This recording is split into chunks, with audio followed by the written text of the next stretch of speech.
ஏனென்று சொன்னால் இன்றைக்கு அநேக குடும்பங்கள் சில தீமையின் வல்லமைகளினாலே பிடிக்கப்பட்டு சீரழிக்கப்பட்டு சிதறடிக்கப்பட்டு காணப்படுகிறது.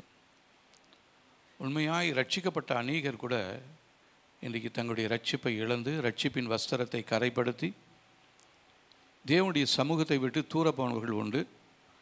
நிறைய பேர் தேவ சமூகத்தில் இருந்தாலும் தேவனுக்கும் அவங்களுக்கும் எந்த விதமான சம்பந்தமும் இல்லாதபடி இருக்கிறோம். அப்படிப்பட்டதான காரியங்கள் நம்முடைய வாழ்க்கையில் இருக்கக்கூடாது. மறைந்திருக்கிற தீமையின் வல்லமைகள் அநேகம் உண்டு. இன்றைக்கு குடும்பத்தை சீரழித்து கொண்டிருக்கிறது. ஆவி மண்டலத்தில் இருக்கிறதான அநேக அசுத்த வல்லமைகள் நம்முடைய குடும்பத்துக்குள்ளாக இறங்கி வந்து நம்முடைய குடும்பத்தை கெடுக்கும்படியாக அது கிரியை செய்து கொண்டிருக்கிறது. இதை உணர முடியாதபடி கண்கள் அடைக்கப்பட்டிருக்கிறபடினால், தேவன் பேசினாலும் பேசுவதை கேட்க முடியாதபடி காதுகள் அடைக்கப்பட்டிருக்கிறபடினாலும், அநேகருடைய காதுகளும் கண்களும் அடைக்கப்பட்டிருக்கிறபடினால் தேவனுடைய வார்த்தைகளை கேட்க முடியாதபடி இருக்கிறோம். ஆனால் இந்த நாளில் கர்த்தர் நம்முடைய ஆவிக்குரிய கண்களையும் காதுகளையும் கர்த்தர் திறக்கும்படியாக நம்ம சொல்லி ஜெபிக்கணும். அவரால் செய்ய முடியாதுன்னு சொல்லி எந்த விதமான அற்புதமும் கிடையாது. அவரால் எல்லாம் கூடும். ஆனால் நம்முடைய வாழ்க்கையில் நிறைய காரியங்கள் இன்னும் கூடாதது போல இருக்கிறது. இதற்கு காரணம் யார்? என்னுடைய வாழ்க்கையில் ரட்சிக்கப்பட்டதான நான் ரட்சிப்பை இழந்து போய்விட்டேன். ஆனால் தான் இன்றைக்கி காணப்படுகிறதான என்னுடைய வாழ்க்கையில் காணப்படுகிற ஒரு காலத்தில் நான் ரட்சிப்பின் அந்த வாசனையோடு நான் தேவனுடைய சமூகத்தில் இருந்தேன். நான் இன்றைக்கி ரட்சிப்பின் வாசனையை இழந்துட்டேன். என் மேலே ஒரு துர்நாற்றம் வீசி கொண்டிருக்கிறது. அநேகர் இந்த துர்நாற்றம் வீசுவதை அறிய முடியாதபடி அவங்க போகிறாங்க. இதுக்கு நிறையா க்ரீமெல்லாம் போடலாம், ஃபாரின் சோப் போட்டு குளிக்கலாம், ஒரு நாளைக்கு 4 தடவை குளிக்கலாம், புது ட்ரெஸ்ஸு போடலாம். ஆனாலும் ஆவி உலகத்திலே மறைந்திருக்கிற தீமையின் நாற்றம் நம்முடைய வாழ்க்கையிலிருந்து அகலாவிட்டால் நம்முடைய வாழ்க்கை என்றைக்குமே ஒரே போல தான் இருக்கும். எந்த விதமான மாற்றமுமே இருக்காது. காரணம், நம் தேவனுடைய வார்த்தைகளை கேட்டும் கேட்காதது போல இருக்கிறோம். அவருடைய வார்த்தைகளுக்கு கீழ்ப்படுகிறதில்லை, அவருடைய வார்த்தைகளுக்கு செவி சாய்ப்பதில்லை.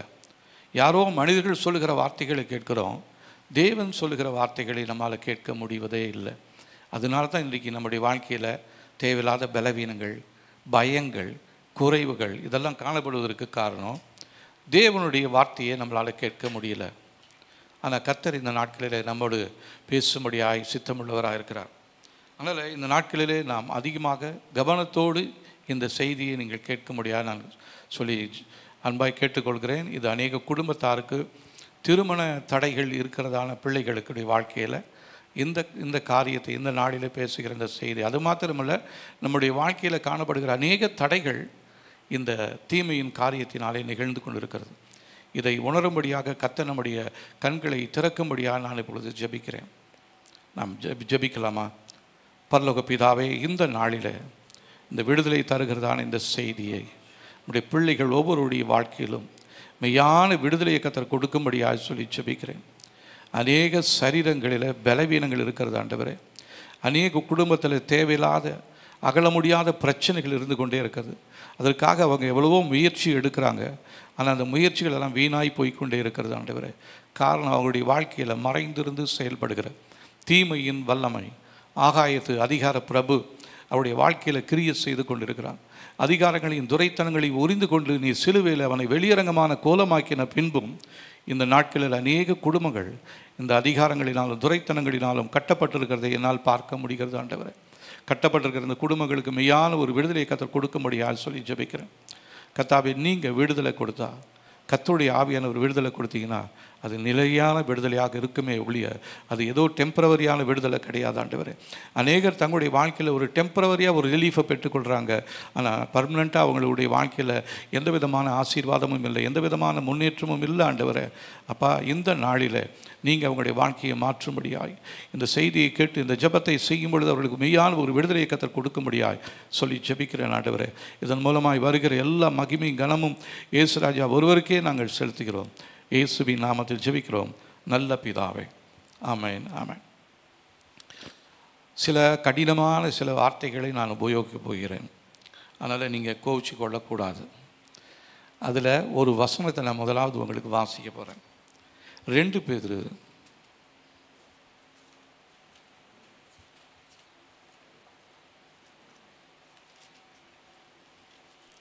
2ஆம் அதிகாரம்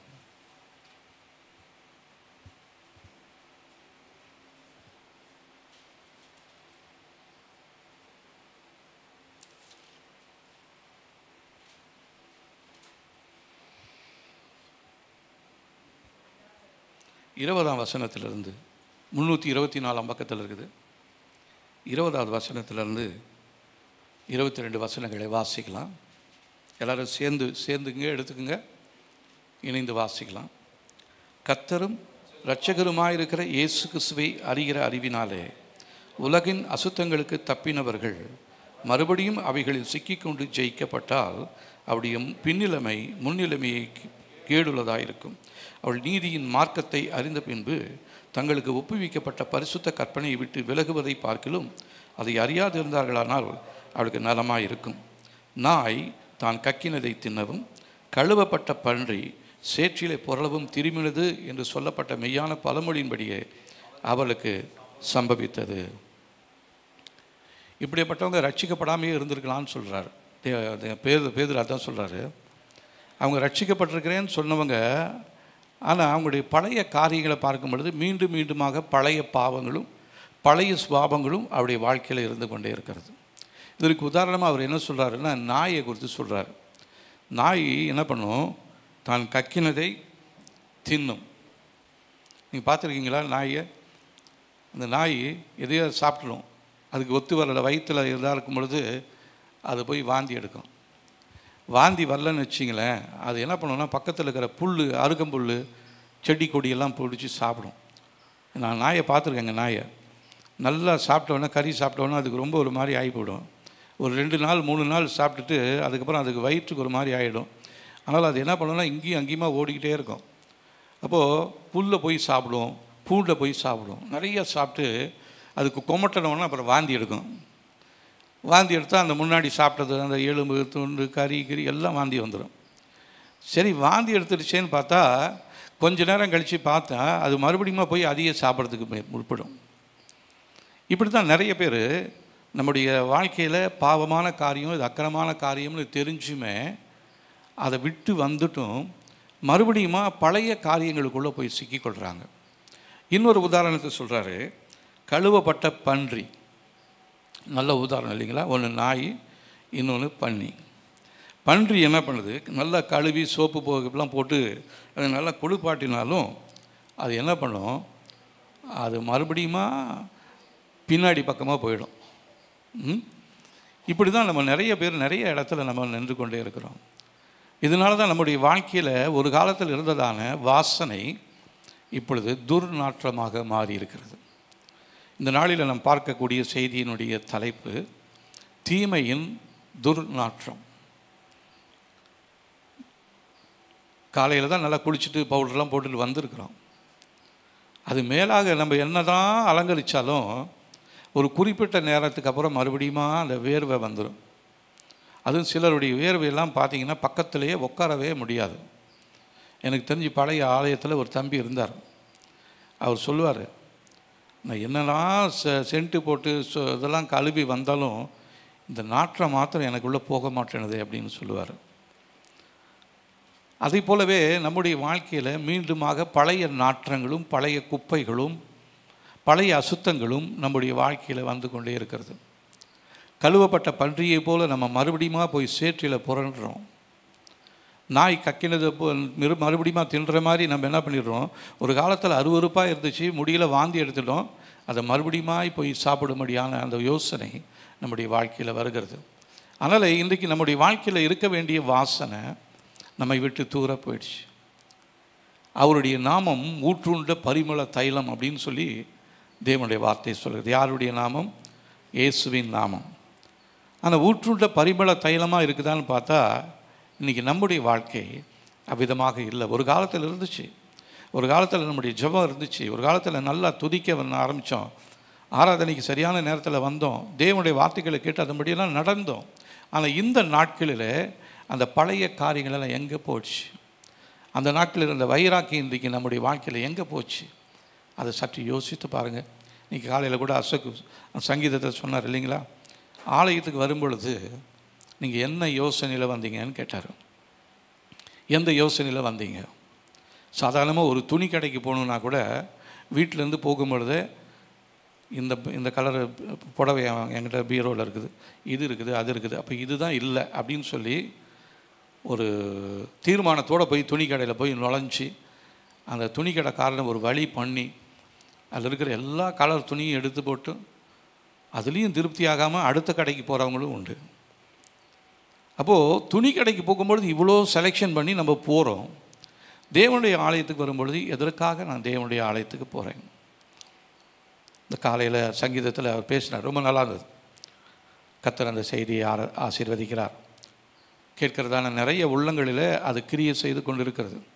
இப்போ நான் உங்களை பார்த்து கேட்குறேன், நீங்கள் இப்போ எதற்காக வந்தீங்க? யாரை பார்க்க வந்தீங்க? யார் சத்தத்தை கேட்க வந்தீங்க? சத்தத்தை கேட்டுட்டு அதன்படி செய்வேன்ற தீர்மானத்தோடு இருக்கிறீங்களா, இல்லை செய்ய மாட்டேன்ற குறிக்கோளோடு உறுதியாக இருக்கிறீங்களா?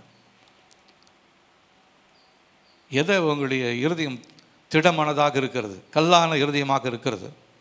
வசனத்தை கேட்டுட்டு என்ன தான் எத்தனை பேர் பிரசங்கம் பண்ணாலும், எத்தனை செய்திகள் கேட்டாலும் என்னுடைய இருதயம் மாறவே மாறாது. நான் கழுவப்பட்ட பன்றியை போல தான் இருப்பேன். நாய் கக்கினது போல் நான் என்ன பண்ணுவேன்? ஒரு காலத்தில் அதெல்லாம் எனக்கு அசுத்தமாக இருந்துச்சு, எல்லாம் விட்டுட்டு வந்தேன். ஆனால் இப்போ மறுபடியும் நான் அதை போய் அதை இச்சிக்கிறேன், அதை சாப்பிடுகிறேன். எவ்வளோ ஒரு அசுத்தமான காரியம் பாருங்கள். இதுதான் நம்முடைய வாழ்க்கையில் நடந்து கொண்டே இருக்கிறது. இது தேவன் விரும்பாத ஒரு காரியமாக இருக்கிறது. அதுதான் ஒரு வார்த்தை சொல்லுது, நாய்களுக்கு எச்சரிக்கையாக இருங்கள். சபையிலுமே நிறையா நாய்கள் இருக்கிறது, பன்றிகள் இருக்கிறது. இவைகளுக்கு மத்தியில் தான் இயேசு ராஜாவும் நம்மளை ஆசீர்வதிக்கணும்னு அவர் வந்திருக்கிறாரு. நம்முடைய உள்ளம் எப்படிப்பட்டதுன்னு அவருக்கு நல்லா தெரியும். தெரிஞ்சுமே விடாப்புடியாக அவர் என்ன பண்ணுறாரு, இவனை ரட்சித்துட்டேன், இவனுக்குள்ளே நான் என்னுடைய ஆவியை கொடுத்துட்டேன், இவன் என்னை விட்டு விலகி போனாலும் இவனை மறுபடியுமா நான் என்கிட்ட சேர்க்கணுன்ற அந்த ஒரு யோசனையில் தான் ஆண்டவர் நம்மளோட பேசிக்கிட்டே இருக்கிறார். ஆனால் நாம் என்ன பதில் சொல்கிறோம், என்ன கேட்டிருக்கிறோம்? இதுவரை என்ன வசனத்தை கேட்டு எத்தனை வசனத்துக்கு கீழ்ப்படிஞ்சிருக்கிறோம்? கணக்கு போட்டு பார்த்தா வருஷத்தில் எத்தனையோ பிரசங்கங்களை கேட்குறோம். அது இல்லாமல் யூடியூப்பில் பார்க்குறோம். எல்லா வார்த்தைகளும் கேட்கறது நல்லது தான். ஆனால் கேட்ட ஒரு வார்த்தை கூட நம்முடைய இருதயத்தில் தங்கிறதே இல்லை.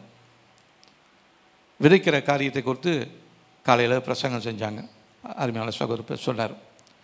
அப்போது ஒரு சில விதைகள் நல்ல நிலத்தில் விளைந்தாலும் அது கூட 30, 60, 100 அந்த விகிதாச்சாரத்தில் தான் இருக்குது ஒழிய எல்லாமே 100க்கு 100 வந்துச்சுன்னு சொல்கிறதுக்கு இல்லை. ஆனால் ஈசாக்கை குறித்து சொல்லும் பொழுது பழைய ஏற்பாட்டில் அவன் இந்த ஊரில் பெரிய பஞ்சம், ஆனால் அவன் விதைச்சானா 100 மடங்கு அறுவடை பெற்றுக்கொண்டான் என்று சொல்லப்பட்டிருக்கிறது. அதனால் நம்ம 30, 60 இப்படின்ற அந்த விகிதாச்சாரத்தில் இருக்கக்கூடாது. எவ்வளவு விதைக்கப்பட்டதோ, எவ்வளோ வார்த்தைகளை கேட்டிருக்கிறீர்களோ அந்த அளவுக்கு அது நம்முடைய வாழ்க்கையில் கிரியை செய்ய வேண்டியது மிகவும் அவசியமான ஒன்றாக இருக்கிறது. இது இல்லைன்னா நம்ம கேட்கிற செய்திகள் எதற்குமே பிரயோஜனப்படாமல் இருக்கும். எத்தனை பேருடைய வாழ்க்கை இதை மாற்றிருக்குதுன்னு தெரியல. நம்முடைய சபையிலேருந்து ஒரு சிலர் சாட்சியாக இருக்கிறாங்க. ஆனால் மற்றவங்க இந்த வார்த்தைகளை கேட்டுட்டு அப்படியே போயிடுறாங்க. ஆனால் கேட்குற நம்முடைய செய்தியை இன்டர்நெட் மூலமாக, யூடியூப் மூலமாக பார்க்குற எத்தனையோ பேர் ஃபோன் பண்ணி எங்களுக்கு மிகவும் பிரயோஜனமாக இருந்துச்சு, அந்த ஜெபத்தை அனுப்பிச்சுடுங்க அப்படின்லாம் எங்கள்கிட்ட கேட்குறவங்க நிறைய பேர் இருக்கிறாங்க. அப்போது நம்முடைய சபையில் இவ்வளோ பேர் இருக்கிறாங்களே, எல்லாருமே ஆண்ட்ராய்டு ஃபோன் வச்சுருக்கிறாங்க. ஒவ்வொரு குடும்பத்துலேயுமே ஒரு ஆண்ட்ராய்டு ஃபோன் இருக்குது. எல்லாமே பார்க்குறாங்க. ஆனால் அவங்க எதை பார்க்குறாங்க அப்படின்னு தெரியல. ரீல்ஸும் ஷார்ட்ஸும் இதை தான் பார்த்துட்டே இருக்கிற மொழியை தேவனுடைய வார்த்தைகளை நம்மளால் கேட்க முடிகிறதே இல்லை. அது இப்போ நான் இந்த ஆராதனையில் பேசும் பொழுது முந்தின ஆராதனைக்கு வந்தவங்க அதை கேட்க முடியாது. முந்தின ஆராதனை பேசின வார்த்தைகள் இப்போ இருக்கிறவங்களுக்கு கேட்க முடியாது. ஆனால் நமக்கு தேவன் வசதியாக அதற்கு ஒரு ஏற்பாடை செய்திருக்கிறார். எல்லாமே ரெக்கார்டாக இருக்குது, நம்ம எப்போ வேணாலும் போட்டு கேட்கலாம். ஆனால் அதில் எத்தனை பேர் நம்ம விருப்பத்தோடு கேட்குறோம்? இல்லைன்னா ஆன் பண்ணி வச்சுட்டு ஏதோ அந்த ஜபத்துக்கு இது பண்ணுற மாதிரி நிறைய பேர் வந்து ஓப்பன் பண்ணி உக்காந்துட்டு அதுக்கப்புறம் அப்படி விலகி போயிடுறாங்க. அப்படி இருக்கவே கூடாது. உங்களுக்காக தானே இந்த செய்தி, உங்களுக்காக தானே இந்த ஜபம், வேறு யாருக்காகவும் இருக்கா? இல்லை. கர்த்தர் எனக்காக தான் இந்த நாளில் என்ன சொல்லுகிறார் என்கிறதான அந்த ஆர்வத்தோடு அந்த வாஞ்சியோடு வரணும். ஆராதனைக்கு வரும் பொழுதே ஆவியானவர் இந்த நாளில் என்னோடு என்ன பேச போகிறார், என்கிட்ட எந்த குறைவை அவர் சுட்டி காட்டுகிறார், அதை நான் விட்டுவிட தீர்மானிக்கிறேன் என்று சொல்லி ஒரு தீர்மானத்தோடு வர வேண்டும். இல்லை என்று சொன்னால் இன்னும் 10 வருஷம் நீங்கள் 10 அல்ல 15 அல்ல 100 வருஷம் இந்த பிரசங்கத்தை கேட்டுகிட்டே இருந்தாலும் உங்களுடைய வாழ்க்கையில் எந்த விதமான மாற்றத்தையுமே தேவனுடைய வார்த்தை கொடுக்க முடியாத போய்விடும். அவரால் அவருடைய வார்த்தையில் வல்லமை உண்டு. அவருடைய வார்த்தையில் வல்லமை உண்டு. எத்தனை பேர் நீங்கள் விசுவாசிக்கிறீங்க? ஹல்லேலூயா. அவருடைய வார்த்தையில் வல்லமை உண்டு, விடுதலையாக்கக்கூடிய வல்லமை உண்டு. கடந்த நாட்களிலே நான் ஒரு ஊழியக்காரருடைய ஒரு செய்தியை நான் கேட்டேன். அவர் ஒரு கூட்டத்தில் அவர் நிறைய ஹீலிங் மினிஸ்ட்ரி தான் நடத்துகிறார். அப்போ அங்கே வந்துட்டு இருந்ததால் ஒரு சகோதரியை பார்த்து ஆண்டவர் வெளிப்படுத்தினாரா, அம்மா உன்னுடைய வாழ்க்கையில் கேன்சர் இருக்குதுன்னு ஆண்டவர் உணர்த்துறாரு அப்படின்னு. அந்த அம்மா இல்லை எனக்கு கேன்சர் இல்லை அப்படின்றாங்க. இவர் இல்லை உனக்கு இருக்குதுன்றார். இப்படியே ஒரு 10 நிமிஷம் போராட்டம். கூட்டத்தில் இருக்கிறவங்க என்ன இந்த ஆளுக்கு பைத்தியம் பிடிச்சிக்கிச்சு, அந்த அம்மா இல்லைன்றாங்க, இவர் இருக்குதுன்னு சொல்கிறாரு. இல்லை இருக்குது, உனக்கு கேன்சர் இருக்குது உன் சரீரத்தில். அந்த அம்மா இல்லைன்றாங்க. இப்படியே போராடிக்கிட்டே இருக்கிறாங்க. அந்த ஊழியக்காரை அழைத்ததான அந்த சபை போதகர் கூட ஒரு குறிப்பிட்ட நேரத்தில் அவர் டென்ஷன் ஆகிடுறாரு. என்ன இவர் இப்படி பண்ணிக்கிட்டே இருக்கிறாருன்னு சொல்லி. அதுக்கப்புறம் திடீர்னு அந்த அம்மாவுக்கு ஒரு அழுகை அவர் அழுகிறாங்க. ஆமாம் எனக்கு கேன்சர் இருக்குது, ஆனால் நான் போகிறதான அந்த சபையின் போதகர் எனக்கு ஒரு காரியத்தை சொல்லி கொடுத்தார். நான் விசுவாச அறிக்கை செய்ய வேண்டும். அதனால் எனக்கு இல்லைன்னு தான் நான் சொல்லுவேன். இருக்குது, ஆனால் நான் இல்லைன்னு தான் சொல்லுவேன். அப்போது அவர் சொல்கிறாரு, இப்படி விசுவாச அறிக்கை செய்து எத்தனையோ பேர் 30 வயசில் 40 வயசுலலாம் செத்து போனவங்க நிறைய பேர் இருக்கிறாங்க, எனக்கு தெரியும்னார் அவர். இப்போ நீங்கள் விசுவாசத்தை மாத்திரம் தான் படித்து கொண்டே இருக்கிறீங்க. உங்களுக்கு உதவி செய்கிறதான பரிசுத்த ஆவியானவரை நீங்கள் உதவிக்கு கூப்பிட்றதே இல்லை. அதனால் நீங்கள் விசுவாச அறிக்கை செய்யுங்க, நல்லது தான். ஆனால் அந்த அறிக்கையோட பரிசுத்தாவினுடைய வல்லமையும் இணைந்திருக்குமானால் நீங்கள் சொன்னதான காரியங்கள் உங்களுடைய வாழ்க்கையில் நடக்கும். ஹல்லேலூயா.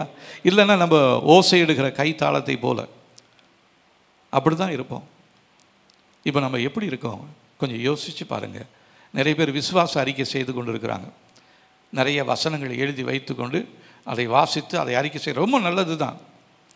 கூடவே ஆவியானவருடைய அபிஷேகமும் உங்களோடு இருக்குமானால் நீங்கள் செய்கிறதான அறிக்கை செய்கிறதான வார்த்தை அது உண்மையுள்ளது, அது வல்லமை உள்ளது, அது சொல்லியும் செய்யாமல் இருக்க போவது கிடையாது. நிச்சயமாகவே அது உங்களுடைய வாழ்க்கையில் அற்புதத்தை செய்யும். ஆனாலும் அந்த வார்த்தையை நான் எத்தனையோ வருஷமாக நான் அறிக்கை செய்து கொண்டு இருக்கிறேன், என் வாழ்க்கையில் அது கிரியை செய்யலைன்னு சொன்னால் சற்று உங்களுடைய அந்த விசுவாச அறிக்கையை நீங்கள் நிறுத்திவிட்டு ஆவியானவருடைய வல்லமையை நீங்கள் பெற்றுக்கொள்ளும்படியாக உங்களை இந்த காலை வேளையில் அன்பாக கேட்டுக்கொள்கிறேன். இல்லைன்னு சொன்னால் உங்களுடைய வாழ்க்கையில் நீங்கள் சும்மா வீணாக சொல்லி ஜெபம் பண்ணிக்கிட்டே இருப்பீங்க.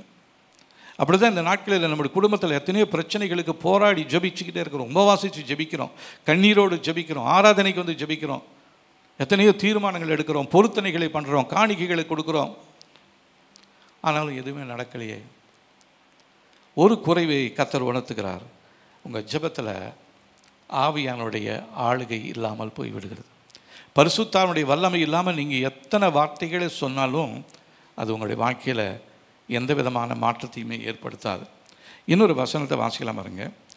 ஏசாயா தீர்க்கதரிசன புஸ்தகம் 3ஆம் அதிகாரம்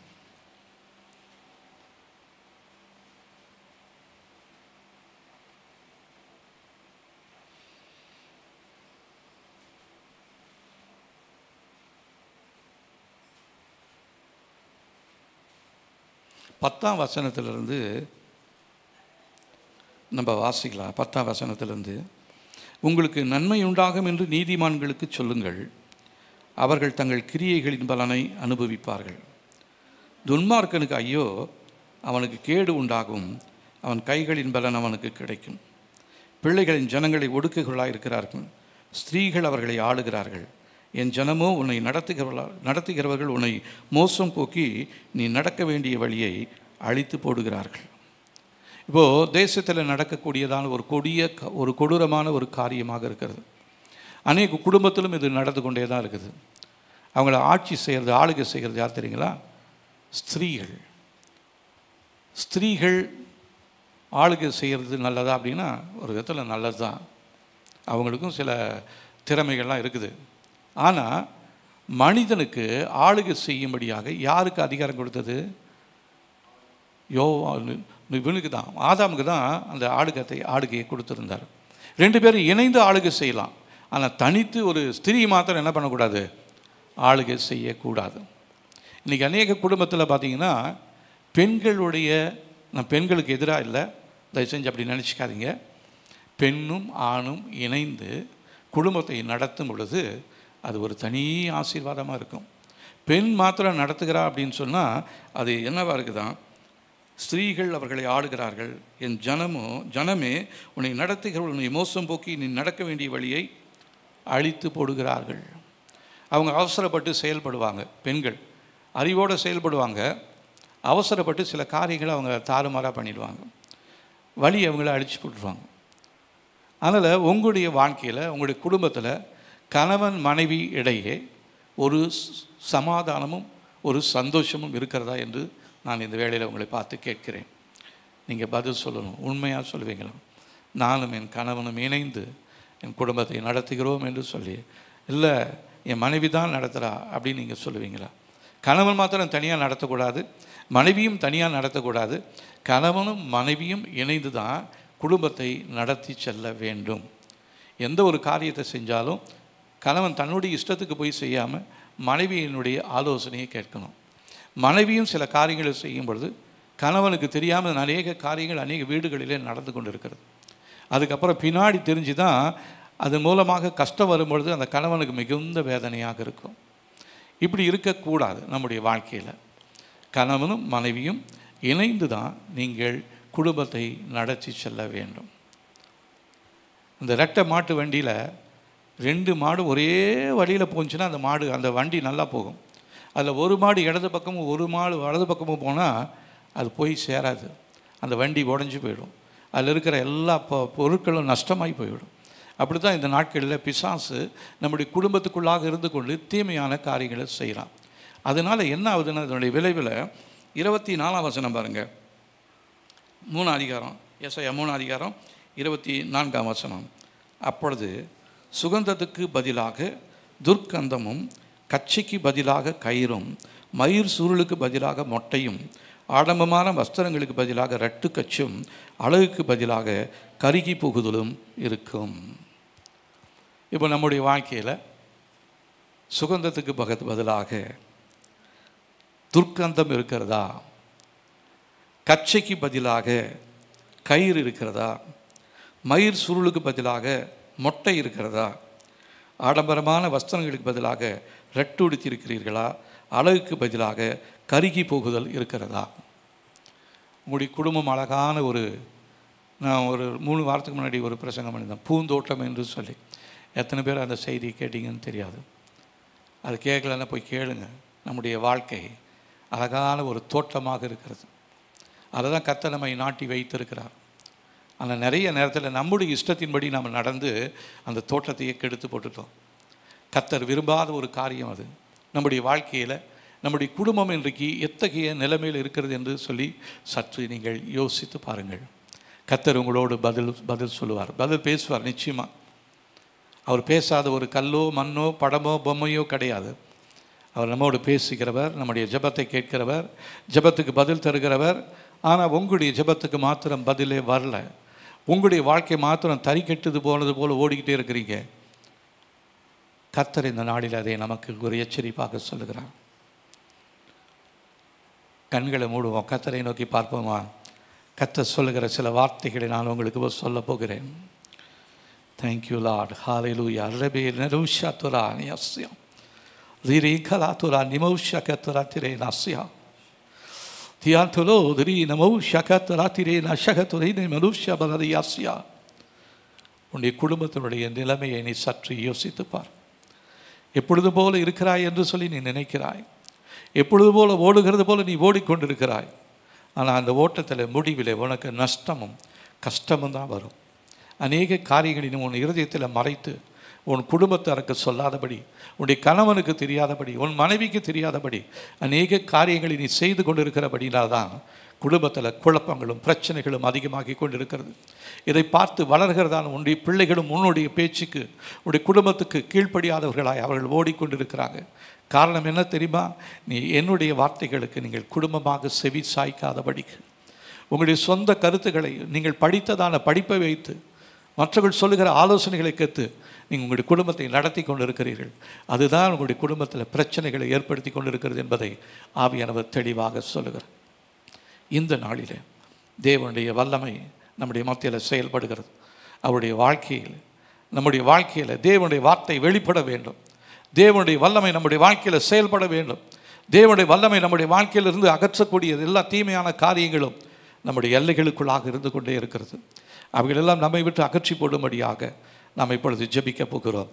ஆவியானவரே, எங்களுடைய இருதயத்தை உமக்கு முன்பாக நாங்கள் திறந்து காட்டுகிறோம்.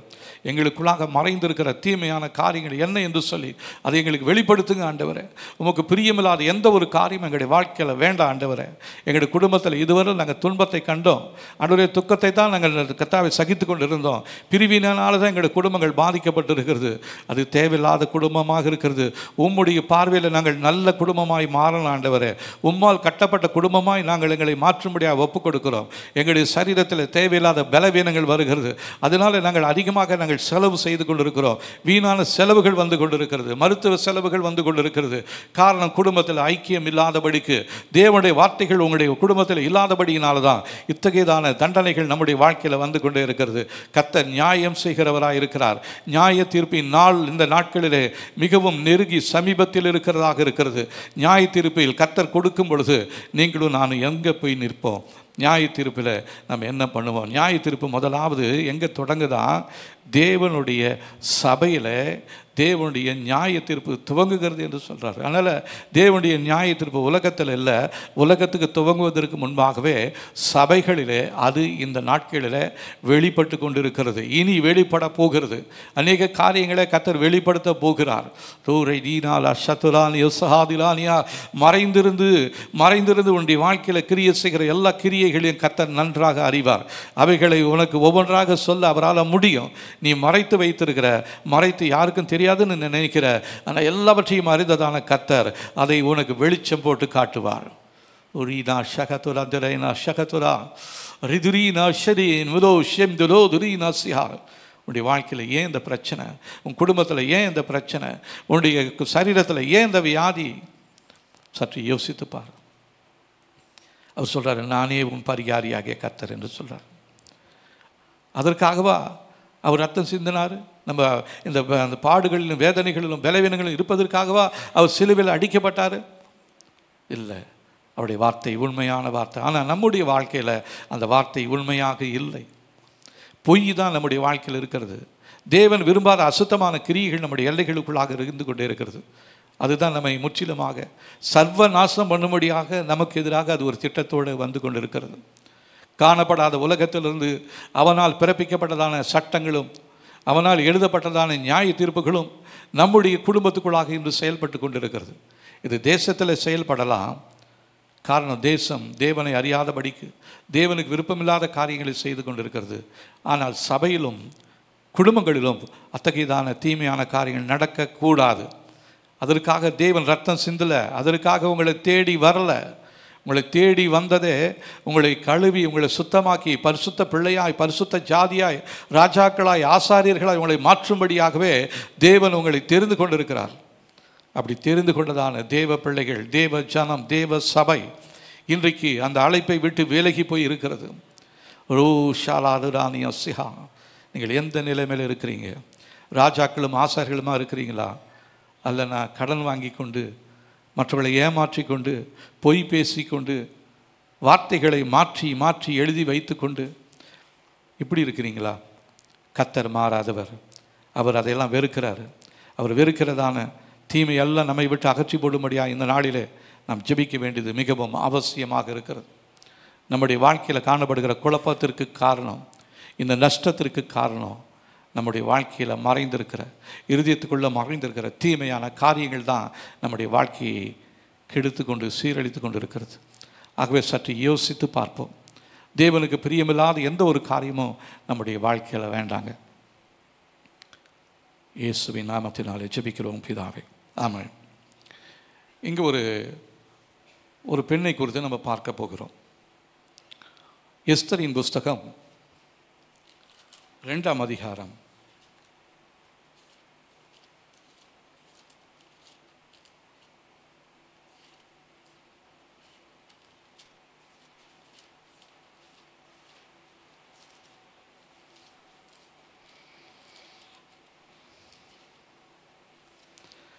17ஆம் வசனம்.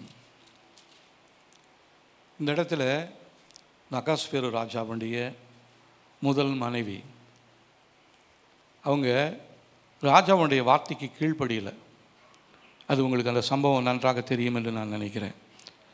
அவர் கூப்பிட்டாரு, சகல தேசங்களிலிருந்து வருகிறதான தனக்கு கீழே அதிகாரத்தில் இருக்கிற எல்லா அதிகாரிகளையும் கூப்பிட்றாரு, எல்லா ராஜாக்களையும் கூப்பிட்றாரு. அவங்களுக்கு முன்பாக தன்னுடைய மனைவியை அவள் எவ்வளோ சௌந்தரியம் உள்ளவள் என்றை காண்பிக்கணும்னு சொல்லி அவள் கூப்பிட்றாரு. ஆனால் இந்த அம்மா மறுத்துடுறாங்க. அதனால் வந்ததான விளைவு என்ன தெரியுங்களா? அன்றைக்கி நைட்டு கூட அப்படி நினச்சிருக்க மாட்டாங்க அந்த அம்மா எந்த தவறும் பண்ணல, எந்த விபச்சாரம் பண்ணல, வேசித்தனம் பண்ணல, அவருக்கு புருஷனுக்கு துரோகம் பண்ணல, அவர் சொன்னதான வார்த்தைகளுக்கு கீழ்ப்படியில் நல்லா தான் நைட் படுத்திருந்தாங்க. காலையில் அந்த ராஜ சமூகத்திலிருந்து பிரதானிகள் மூலமாக ஒரு கட்டளை ஒன்று பிறக்கிறது. இவள் இனி ராணி அந்தஸ்துக்கு இவள் தகுதியானவள் கிடையாது, இவளை நீக்கி போட்டுட்டு வேறு ஒரு அழகான பெண்ணை இந்த ராஜாவுக்கு பார்க்கணும்னு சொல்லி அந்த தேசத்தில் ஒரு சட்டம் இயற்றப்படுகிறது. இந்த அம்மாவுடைய நிலைமையை சற்று யோசித்து பாருங்கள். அவங்க படுக்கும் பொழுது எவ்வளோ சந்தோஷமாக தான் படுத்திருப்பாங்க, தன்னுடைய ராணியினுடைய அந்தஸ்தோடு தான் படுத்திருப்பாங்க. ஆனால் காலையில் எழுந்த உடனே அவங்களுடைய லைஃபே மாறிடுச்சு. நம்முடைய வாழ்க்கையிலுமே தேவன் எத்தனையோ ஆசீர்வாதங்களை கொடுத்துருக்கிறாரு. வாக்குத்தத்தங்களெல்லாம் வாசிக்கிறோம். ஒவ்வொரு மாதமும் தேவன் நம்மளோட பேசுகிற வார்த்தைகளை நினைத்து நம்ம சந்தோஷப்படுறோம். இந்த வருஷத்தில் கொடுத்ததான அந்த வாக்குத்தத்த வார்த்தையின்படி, சத்துருக்களுக்கு முன்பாக எனக்கு ஒரு பந்தியை ஆயத்தப்படுத்துகிறேன் ஆண்டவரே. எனக்கு சத்துருக்கள் நிறைய பேர் இருக்கிறாங்க, சத்துருக்களுக்கு முன்பாக நீர் உன்னை பந்தியை ஆயத்தப்படுத்துகிறேன். நமக்கு இதுவரையிலும் பந்தியில் போய் உட்காந்துருக்கிறோமா? சத்துருக்களுக்கு முன்பாக கர்த்தர் ஒரு பந்தியை ஆயத்தப்படுத்தியிருக்கார். அந்த வருஷம் கொடுத்த அந்த வாக்குத்தத்தத்தை நீங்கள் எவ்வளோ சந்தோஷமாக நீங்கள் அந்த வருஷ துவக்கத்தில் ஏற்றுக்கொண்டீங்க. ஆனால் இன்னும் உங்களுடைய சத்துருக்கள் இன்னும் உங்களுக்கு முன்பாக இருந்து கொண்டே இருக்கிறாங்க. புது புது திட்டங்களை போட்டு உங்களை குடும்பத்தை சீரழித்து கொண்டு இருக்கிறாங்க. காரணம் என்ன? தேவன் சொன்ன வார்த்தை மாறாது. சத்துருக்களுக்கு முன்பாக பந்தியை ஆயத்தப்படுத்தி தலையை எண்ணெயால் அபிஷேகம் செய்கிறவர், என் பாத்திரத்தை நிரம்பி வழிய செய்யக்கூடியதான தேவன் அவர். நம்முடைய தலை எண்ணெயால் அபிஷேகம் பண்ணப்பட்டிருக்கிறதா? ஆவியானவரை பெற்றுக்கொண்டு அந்த ஆவியானவரை இழந்து போயிட்டோம். இன்றைக்கி நம்முடைய தலை மொட்டையாக இருக்கிறது. அபிஷேகம் ஊற்றப்பட்டதான தலை இன்றைக்கு மொட்டை தலையாக இருக்கிறது. மயிர் சுருளாக இருந்தது, இன்றைக்கு கருகி போயிருக்கிறது. நற்கந்தமாக இருந்ததான நம்முடைய வாழ்க்கை துர்க்கந்தமாக மாறி இருக்கிறது. வாசனையாக இருந்ததான நம்முடைய வாழ்க்கை நாற்றமாக மாறிவிட்டது. இதெல்லாம் சற்று யோசித்து பார்த்துருக்கீங்களா? ஆனால் இதில் அந்த தேசத்தில் அழகான பெண்களை ராஜாவுக்காக தேடி கொண்டு வரும்பொழுது அங்கே ஒரு மகள் இருக்கிறாள். அவள் பேர் எஸ்தர். அவளை பார்த்துட்டு நிறைய பெண்களை ஒவ்வொரு நாளும் ஒவ்வொரு பெண்கள் போவாங்க அந்த ராஜாக்கிட்ட. அப்படி ஒரு நாள் இந்த பெண் போகிறாள். போகும்பொழுது அவளை குறித்து பார்க்குறோம். 2ஆம் அதிகாரம் 17ஆம் வசனம். ராஜாக்கள் சகல ஸ்திரீகளை பார்க்கிலும் எஸ்தர் மேல் அன்பு வைத்தான். சகல கன்னிகளை பார்க்கிலும் அவளுக்கு அவன் சமூகத்தில் அதிக தயையும் பட்சமும் கிடைத்தது. ஆகையால் அவன் ராஜ கிரீடத்தை அவள் சிரசின் மேல் வைத்து அவளை வஸ்தியின் ஸ்தானத்தில் பட்டத்து ஸ்திரீயாக்கினான். கர்த்தர் நம்ம மேலே ராஜரீக அபிஷேகத்தை வைத்திருக்கிறார். பட்டத்திற்கு இளவரசியாக கர்த்தர் நம்மை உண்டாக்கி இருக்கிறார், ஏற்படுத்தி இருக்கிறார். ஆனால் கர்த்தர் வைத்ததான அந்த அபிஷேகம், அந்த கிரீடம் இன்றைக்கு எங்கே போயிடுச்சு? அந்த சந்தோஷம் எங்கே போயிடுச்சு? அந்த சமாதானத்துக்கு இன்றைக்கி எங்கே இழந்து போயிருக்கிறோம்? யோசித்து பார்த்தீங்களா? எப்பயும் போல் இவன் வாழ்க்கை இருக்குதுன்னு நினைக்கிறோம். ஆனால் வாழ்க்கையில் நம்மளால் உணர முடியாத ஒரு நாற்றம் பிடித்ததான ஒரு வாழ்க்கையாக இருக்கிறது. நம்மை பார்த்து எல்லாரும் முகம் சுளித்து கொண்டு போகக்கூடிய நிலைமையில் இருக்கிறோம். இவங்களாம் ஒரு விசுவாசிங்க, இதெல்லாம் ஒரு சபைக்கு போகிற குடும்பம் அப்படின்னு பார்த்து நம்மளை மற்றவங்க பார்த்து முகம் சுழிச்சிக்கிட்டு போகிறாங்களா, இல்லை பார்த்தோன்னே நம்மளை பார்த்து பிரைஸ்லால் உங்களை மாதிரி நாங்களும் மாறணும்னு நினைக்கிறோம், உங்களுடைய ரகசியம் என்ன, உங்களுடைய முக அழகின் ரகசியம் என்ன என்று சொல்லி நம்மளை பார்த்து ஜனங்க கேட்குறாங்களா?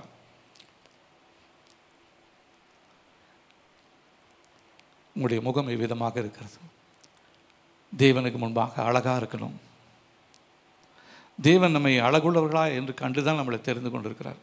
நம்முடைய இருதயத்தின் அழகை அவர் பார்க்கிறார், புறம்பான அழகை அல்ல, இருதயத்தின் அழகை பார்க்கிறார். அழகை பார்த்துட்டும் நம்ம எப்படிப்பட்டவங்க எப்படிப்பட்ட யோகியத்தில் இருந்தோன்னு தெரிஞ்சுமே நம்மளை என்ன பண்ணிக்கிறாருன்னா ராஜஸ்திரியாக நம்மை தெரிந்து கொண்டு நம்ம மேலே தலை மேலே ஒரு அபிஷேகத்தை வைத்திருக்கிறார். இதுதான் எஸ்தருக்கு நடந்தது. சகல ஸ்திரீகளை பார்க்கலும் எஸ்தர் மேல் அன்பு வைத்தான். சகல கன்னிகைகளை பார்க்கலும் அவளுக்கு அவன் சமூகத்திலே அதிக தயையும் பட்சமும் கிடைத்தது. ஆகையால் அவன் ராஜ கிரீடத்தை அவள் சிரசின் மேல் வைத்து அவளை வஸ்தியின் ஸ்தானத்திலே பட்டத்து ஸ்திரீயாக்கினான். எங்கேயோ இருந்தோம், நாற்றம் எடுத்து ஒரு வாழ்க்கையில் இருந்தோம். ஆனால் கர்த்தர் நம்மை தேடி வந்தார். நீங்கள் அவரை தெரிந்து கொள்ளலை, அவர் தான் உங்களை தெரிந்துக்கிட்டார். எங்கோ நான் வாழ்ந்தேன் அறியாமல் அலைந்தேன், என் நேச தேடி வந்தீர். எங்கோ நான் அறியாமல் அலைந்தேன், என் நேச தேடி வந்தீர். நெஞ்சார அனைத்து முத்தங்கள் கொடுத்து நிழலாய் மாறிவிட்டீர். நெஞ்சார அனைத்து முத்தங்கள் கொடுத்து நிழலாய் மாறிவிட்டீர். நன்றி உமக்கு நன்றி அப்பா, நன்றி உமக்கு நன்றி அப்பா பிதாவே. அன்பான தேவா அருமை இரட்சகரே ஆவியானவரே எங்கள் அப்பா பிதாவே. அன்பான தேவா அருமை இரட்சகரே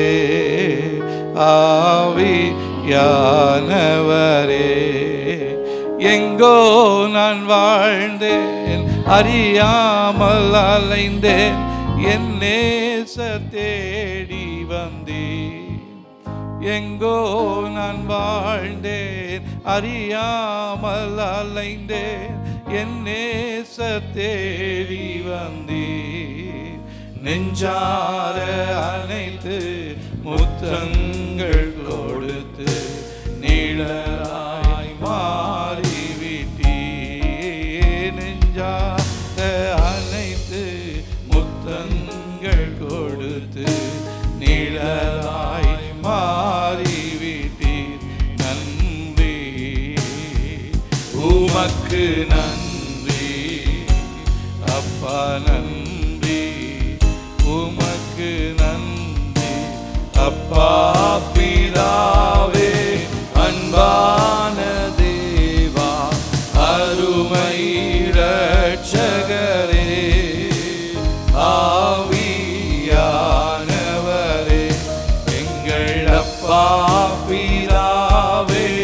அன்பான தேவா அருமை இரட்சகரே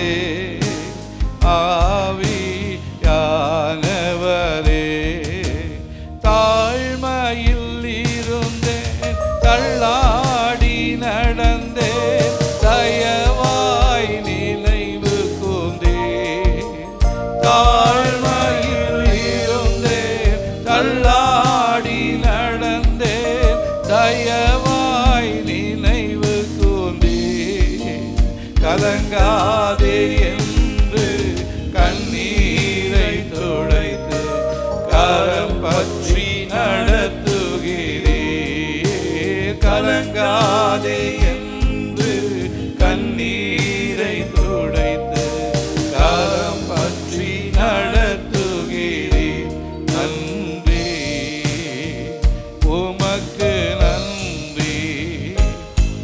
நன்றி, உமக்கு நன்றி அப்பா பிதாவே. அன்பான தேவா, அருமை இரட்சகரே, ஆவியானவரே, எங்கள் அப்பா பிதாவே. அன்பான தேவா, அருமை இரட்சகரே, ஆவியானவரே.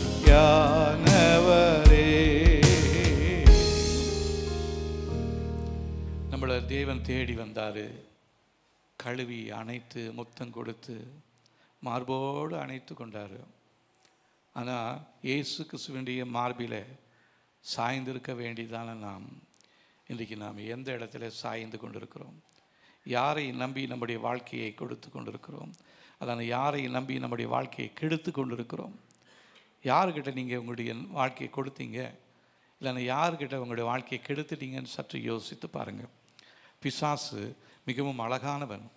அவன் உங்களை வஞ்சித்து ஏமாற்றி உங்களுடைய வாழ்க்கையை சீரழித்து கொண்டிருக்கிறான். இந்த துர்நாற்றம் என்பது ஒரு சாத்தானுடைய ஒரு பயங்கரமான ஒரு கொடிய வைரஸாக இருக்கிறது. இது அநேக ஜனங்களுடைய லக்கை, அவருடைய நோக்கத்தை தடை செய்து கொண்டிருக்கிறது, ஓட்டத்தை தடுத்து வைத்து கொண்டிருக்கிறது, வேறு திசையில் திருப்பி வைத்து கொண்டிருக்கிறது. இது பயங்கரமான ஒரு சாத்தானுடைய ஒரு தாக்கமாக இருக்கிறது. இது சில சமயத்தில் நமக்கிட்டே அந்த நாற்றம் இருக்கிறதுன்றது சொல்கிறது நமக்கு தெரியாமல் இருக்கிறோம். நிறைய பேருடைய வாழ்க்கையில் தீமையின் நாற்றங்கள் இருக்கிறது என்பதை உணர முடியாத இடத்துல இருந்து கொண்டிருக்கிறோம். ஆனால் நீங்கள் ஒத்துக்கிட்டாலும் ஒத்துக்கலைனாலும் உங்கள் மேலே வாசனைகளை பூசி கொண்டிருந்தாலும் உங்களுடைய வாழ்க்கையில் மறைந்திருக்கிற தீமையின் துர்நாற்றம் உங்களுடைய வாழ்க்கையில் கெடுதியை உண்டு பண்ணி கொண்டிருக்கிறது. இது பிசாசினால் உபயோகப்படுத்துகிற கொடிய வைரஸாக இருக்கிறது. இது உங்களுக்கு வர வேண்டிய நல்ல காரியங்களை தடுத்து வைத்து கொண்டே இருக்கிறது. எஸ்தர் ராஜஸ்திரியாக இருக்க வேண்டும் என்று சொல்லி அவளை தெரிந்து கொண்டாங்க. ராஜாவுடைய கண்களில் தயவு கிடைக்கப்பட்டது, அவளுக்கு நன்மை கிடைத்தது, தலையிலே கிரீடம் வைக்கப்பட்டது, ராஜஸ்திரியாக மாறினாள். இப்போ நம்முடைய வாழ்க்கையிலுமே அவ்விதமாக தான் இருந்தோம், எங்கேயோ இருந்தோம். ஆனால் கர்த்தர் நம்மளை தெரிந்து கொண்டு அவருடைய மனைவியாக நம்மை மாற்றி, மணவாளியாக மாற்றி நம்முடைய தலையின் மேலே வைத்திருக்கிற அபிஷேகம், இன்றைக்கு அந்த அபிஷேகம் எங்கே இருக்கிறது என்று சொல்லி சற்று யோசித்து பாருங்கள். உங்களுடைய தலையின் மேலே கர்த்தர் வைத்த அபிஷேகம் எங்கே? உங்களை நம்பி உங்களுடைய இருதயத்தில் ஊற்றப்பட்டதான அந்த அபிஷேகம் எங்கே? உங்களுடைய இருதயம் எதனால் நிரம்பி இருக்கிறது? அவர் தேவனுடைய அன்பை உங்களுடைய இருதயத்தில் ஊற்றி இருக்கிறார். ஆனால் உங்களுடைய இருதயத்தில் அன்பில்லாத ஒரு இருதயமாக இருக்கிறது. அடுத்து உங்களுடைய குடும்பத்தில் தீராத சண்டைகளும் போராட்டங்களும் ஏற்பட்டு கொண்டு இருக்கிறது. உங்களுடைய பிள்ளைகளுடைய வாழ்க்கையில் உங்களுக்கு நீங்கள் விருப்பமில்லாத காரியங்களை அந்த பிள்ளைகள் செய்து கொண்டிருப்பதற்கு காரணம் தேவனுடைய அன்பினாலே நிரப்பப்பட்டிருந்ததான உங்களுடைய இருதயம் இப்பொழுது வெறுமையாக்கப்பட்டிருக்கிறது. தேவனுடைய அன்பை இழந்துட்டீங்க. அதுதான் இன்றைக்கி நம்ம குடும்பத்தில் இருக்கிற பிரச்சனைகளாக இருக்கிறது. இது நம்முடைய வாழ்க்கையில் எந்த நாளிலே இந்த நாற்றம் துவங்க ஆரம்பித்ததோ அந்த நாளிலிருந்தே எல்லா மனுஷராலும் நீங்களும் நானும் நிராகரிக்கப்பட்டிருக்கிறோம். அதுவரையிலும் ஏற்றுக்கொண்டதான உங்களுடைய குடும்பத்தார் உங்களை நிராகரித்து உதறி தள்ளி விட்டு இருக்கிறாங்க. சற்று யோசித்து பார்த்துருக்குறீங்களா? ஏன் என் குடும்பத்தில் இப்போ எல்லோரும் என்னை வெறுத்துக்கிட்டே இருக்கிறாங்க? ஒரு காலத்தில் என்னை நேசித்தவங்க இப்போ ஏன் என்னை பார்த்தா அவங்களுக்கு எப்படி கோபமாக வருது? அதுவும் சிலருடைய முகத்தை பார்த்தா சிலவங்களுக்கு எரிச்சலும் ஆத்திரமுமாக வரும். திட்டுவாங்க, உன் முகத்தை பார்த்தாவே அப்படின்வாங்க, இல்லைன்னா உன் முகத்தில் முழிச்சாலே நடக்கலை அப்படின்வாங்க. பார்த்தீங்களா? அப்படிப்பட்ட காரியங்கள் உங்களுடைய குடும்பத்தில் இருக்குதா? அப்படின்னா தீமையான நாற்றம் பிடித்த ஒரு காரியம் உங்களுடைய வாழ்க்கையில் இருக்கிறது என்று சொல்லி அர்த்தம். அது உங்களுடைய முகத்தை மாற்றி காட்டு கொண்டு இருக்கிறது. அழகாய் தெரிந்ததான மனைவி, அழகாய் தெரிந்ததான கணவன் இப்பொழுது அழகற்றவர்களாய் மாறி போனதற்கு காரணம் தீமையின் நாற்றம் ஒன்று உங்களுடைய வாழ்க்கையில் செயல்பட்டு கொண்டிருக்கிறது. அதுதான் உங்களுடைய வாழ்க்கையை மாற்றி காண்பித்து கொண்டிருக்கிறது. உங்களுடைய முகத்தை மாற்றி காண்பித்து கொண்டே இருக்கிறது. உங்களுக்கு உதவி செய்யலான்னு வருவாங்க, ஆனால் உங்களை பார்த்தவனையே உதவி செய்யாமல் போயிடுவாங்க. வெற்றி கிடைக்கும்னு நினைக்கிற நேரத்தில் ஒரு தோல்வி வந்துடுது. ஏன்னா ஒரு துர்நாற்றம் உங்களுடைய வாழ்க்கையில் அது இருந்து கொண்டே இருக்கிறது. அதனால் உங்களுக்கு உதவி செய்கிறேன்னு சொல்கிறவங்க, உங்களை நேசிக்கிறவங்க உங்களை விட்டு விலகி செல்லுவாங்க.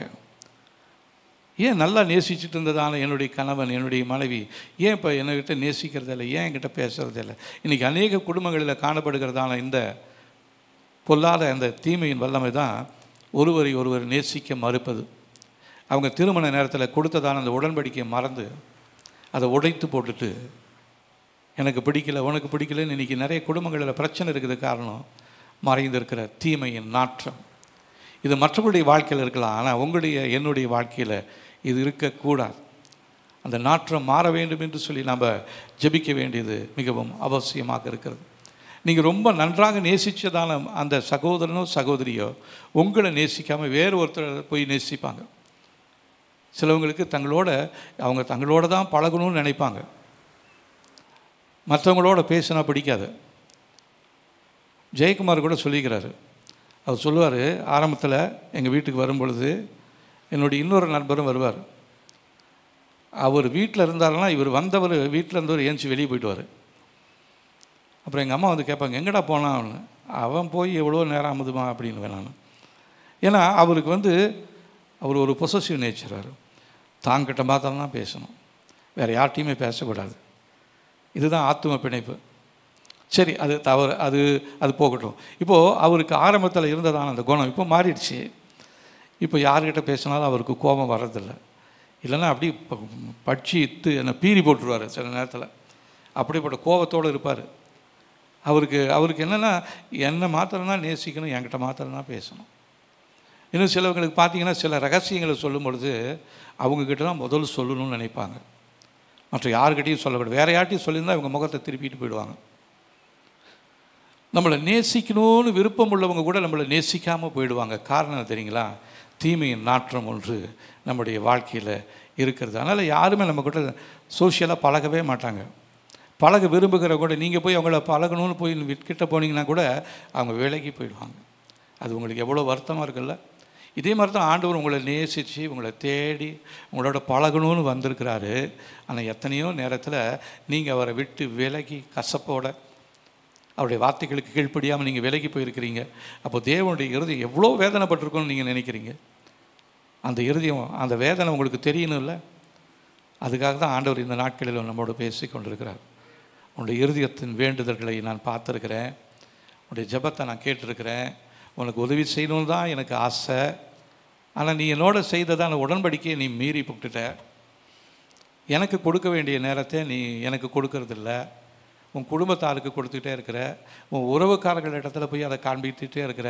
அதனால தான் நான் உன்னை விட்டு விலகி போயிட்டேன்னு ஆண்டவர் சொல்கிறார். நம்முடைய தவறுகளை நாம் இந்த நாட்களில் ஒத்துக்கொள்ள வேண்டும். இந்த நாற்றம் நம்மளை விட்டு போகணுன்னா என்ன விதமான எந்த பவுட்ரு போட்டாலும் எந்த க்ரீம் போட்டாலும் அது நம்மளை விட்டு விலகி போகவே போகாது. சரி, இந்த ட்ரெஸ்ஸு தான் நாற்றம் எடுக்குது, வேறு ட்ரெஸ்ஸு போடலான்னு ஒரு புது ட்ரெஸ்ஸு வாங்கி போட்டிங்கனாலும் அந்த ட்ரெஸ்லேயும் அதே நாற்றம் தான் இருக்கும். ஏன்னா உங்களுக்குள்ளே மறைஞ்சிருக்கிறது அது இயேசுவின் இரத்தத்தின் வல்லமையினாலே அழிக்கப்பட வேண்டுமே ஒழிய உங்கள் ட்ரெஸ்ஸு மாற்றுறதுனாலையோ பவுடரை மாற்றுறதுனாலையோ க்ரீம் வேறு மாற்றி மாற்றி போட்டுக்கிட்டு இருக்கிறதுனாலையோ உங்களுக்குள்ளே இருக்கிற நாற்றம் ஒரு நாளும் மாறவே மாறாது. உங்களுடைய வாழ்க்கையில் இருக்கிற தீமையை மாற்றலாம் நீங்கள் நினைக்கலாம். தீமை மாற வேண்டும் என்று சொன்னால் உங்களுக்குள்ளே இருக்கிற மறைந்திருக்கிற தீமையின் நாற்றம் அது முதலாவது இயேசுவின் நாமத்தினால் என்னை விட்டு வெளியேற வேண்டும் என்று சொல்லி நாம் ஜெபிக்க வேண்டியவராக இருக்கிறோம். அகாஸ்வேரு ராஜாவினிடத்தில் அந்த எஸ்தருக்கு தயை கிடைத்தது. அதனால் ராஜா அவளுடைய தலையின் மேலே கிரீடத்தை வைத்தார். அதே தேவன் தான் இப்பொழுது நம்முடைய தலையிலும் நீங்கள் இழந்து போனதான அபிஷேகத்தை அந்த வல்லமையை மறுபடியுமாய் உங்கள் மேலே வைக்கும்படியாக வாஞ்சியோடு வந்திருக்கிறார். நாம் என்ன பண்ண போகிறோம்? ஹல்லேலூயா. ஆண்டவரே, என் மேலே இருக்கிறதான அந்த அபிஷேகத்தின் வல்லமையை நீங்கள் மறுபடியும் புதுப்பிக்க வேண்டும் ஆண்டவரே. ஒரு ரினிவல் பண்ணணும். இதுதான் இந்த நாட்டில் ஒரு ரெஸ்டரேஷன் பண்ணணும். என் வாழ்க்கையில் இருக்கிறதான தீமையான அந்த வல்லமைகள் என்னை விட்டு வெளியேறட்டும் ஆண்டவரே. நாற்றம் பிடித்ததான என்னுடைய வாழ்க்கை என்னை விட்டு வெளியேறட்டும். யாருக்கும் தெரியலன்னு சொல்லி நான் மறைத்து வைத்திருக்கிற தீமையின் காரியங்கள் என்னை விட்டு வெளியேற வேண்டும் என்று சொல்லி நீங்கள் ஜெபித்து நீங்கள் தேவ சமூகத்தில் அர்ப்பணிக்கும் பொழுது நிச்சயமாகவே கர்த்தர் உங்களுக்கு நன்மைகளை காண செய்வார். தயை கிடைக்கும். தேவனிடத்திலிருந்து தயை பெற்றுக்கொள்ள போகிறீர்கள். தயை பெற்றுக்கொள்ளக்கூடிய மகளாக கர்த்தர் நம்மை மாற்றி கொண்டிருக்கிறார். இந்த துன்பம் அநேக பெண்களுடைய வாழ்க்கையில் அதிகமாக இருக்கிறது. இந்த தீமையின் நாற்றம் அநேக பெண்களுடைய வாழ்க்கையை அது பாதிக்கப்பட்டு கொண்டே இருக்கிறது. அவங்களுக்கு திருமணமே அமையாது, திருமண காரியங்கள் கைகூடியே வராது. எத்தனையோ பெண்ணை பார்த்துட்டு இருப்பாங்க, ஆனால் அந்த பார்க்குற பொண்ணு வேணான்னு போயிடும். இல்லைன்னா எத்தனையோ மாப்பிள்ளைகளை பார்ப்பாங்க, அந்த பார்க்குற பாப்பிளை எனக்கு பிடிக்கலன்னு சொல்லிட்டு போயிடுவார். இப்படி உங்களுடைய வாழ்க்கையில் பிரச்சனை இருக்குதுன்னா உங்களுடைய வாழ்க்கையில் மறைந்திருக்கிற தீமையின் நாற்றம் அது அகற்றப்பட வேண்டும். அதை அகற்றுவதற்குரிய ஒரு வழிதான் இயேசுவின் நாமமும் இயேசுவின் இரத்தமும் இயேசுவின் வார்த்தைகளும். அதை நீங்கள் உபயோகப்படுத்தும் பொழுது உங்களுடைய வாழ்க்கையில் இருக்கிற தீமையான நாற்றங்கள் அது மாறும். இல்லைன்னா சம்மதமில்லாத ஒரு இடத்துல இந்த பொண்ணுக்கு ஒரு திருமண வரன் அமையும். இந்த பொண்ணுக்கும் அந்த மாப்பிள்ளைக்கும் கொஞ்சம் கூட ஒத்தே வராது. ஆனால் அந்த இடத்துல ஒரு திருமண உறவு ஒன்று ஏற்பட்டுரும். ஏன்னா தீமையின் நாற்றம் இருக்கிறது பார்த்தீங்களா, அது உங்களை அங்கே தான் கொண்டு போய் விடும். ஒத்து வராத ஒரு ஆணோடு அல்லது ஒரு பெண்ணோடு உங்களுக்கு ஒரு தொடர்பு ஏற்பட்டுரும். அதுக்கப்புறம் காலமெல்லாம் நீங்கள் கட்டிக்கிட்டு அழுக வேண்டியது தான். அந்த மகனுடைய ரட்சிப்பிற்காக, அந்த மகளுடைய ரட்சிப்பிற்காக நீங்கள் காலமெல்லாம் கண்ணீர் விட்டு அழுகணும். ஆனால் பெண் பார்க்கும் பொழுதோ மாப்பிள்ளை பார்க்கும் பொழுதோ, இது திருமணம் ஆகாத பிள்ளைங்களுக்கு, வாலிப பிள்ளைங்களுக்கு சொல்கிறேன், அதிகமாக ஜெபம் பண்ணுங்க. ஆண்டவரே, எங்கள் வாழ்க்கையில் மறைந்திருக்கிற தீமையின் நாற்றங்கள் எங்களை விட்டு அகன்று போகட்டும். ஆண்டவரே, அகாஸ்வேரு ராஜாவுடைய கண்களில் எஸ்தருக்கு தயை கிடைத்தது போல எங்களுக்கும் ஆண்டவரே இப்போ பார்க்குற மாப்பிள்ளையோ பெண்ணுக்கோ அவருடைய கண்களில் எங்களுக்கு தயை உண்டாகணும். ஆண்டவரே, தயை இல்லாமல் நம்மளால் சிறப்போடு வாழவே முடியாது. ஆகவே இந்த தயைக்காக நாம் ஜெபிக்க வேண்டியது மிகவும் அவசியமாக இருக்கிறது. இதனால் திருமணமானதான அநேக ஆண்கள் வேறு ஒரு தவறான ஒரு பெண்களோடு அவர்களுக்கு தொடர்பு ஏற்பட்டுடும். அதுவரையிலும் அழகாக இருந்ததான இந்த பெண்ணை பார்க்கும் பொழுது இவருக்கு ஒரு வித்தியாசமாக மாறிடுவார். ஏன்னா அந்த பெண்ணுடைய வாழ்க்கையில் மறைந்திருக்கிற தீமையின் நாற்றம், இந்த மகனுடைய வாழ்க்கையில் மறைந்திருக்கிற தீமையின் நாற்றம் இதுவரையிலும் பார்த்ததான அந்த பெண்ணையோ அந்த ஆணையோ அவங்களுக்கு பிடிக்காமல் போயிடும். அதனால் கல்யாணம் பண்ணிக்கிட்டு என்ன பண்ணிடுவாங்கன்னா திடீர்னு டைவர்ஸ் பண்ணுறதுக்கு ஆரம்பிச்சிடுவாங்க. டைவர்ஸ் நோட்டீஸ் விட்டுருவாங்க. திருமணமானவங்க டைவர்ஸ் பண்ணுறது தேவனுடைய சித்தம் கிடையவே கிடையாது.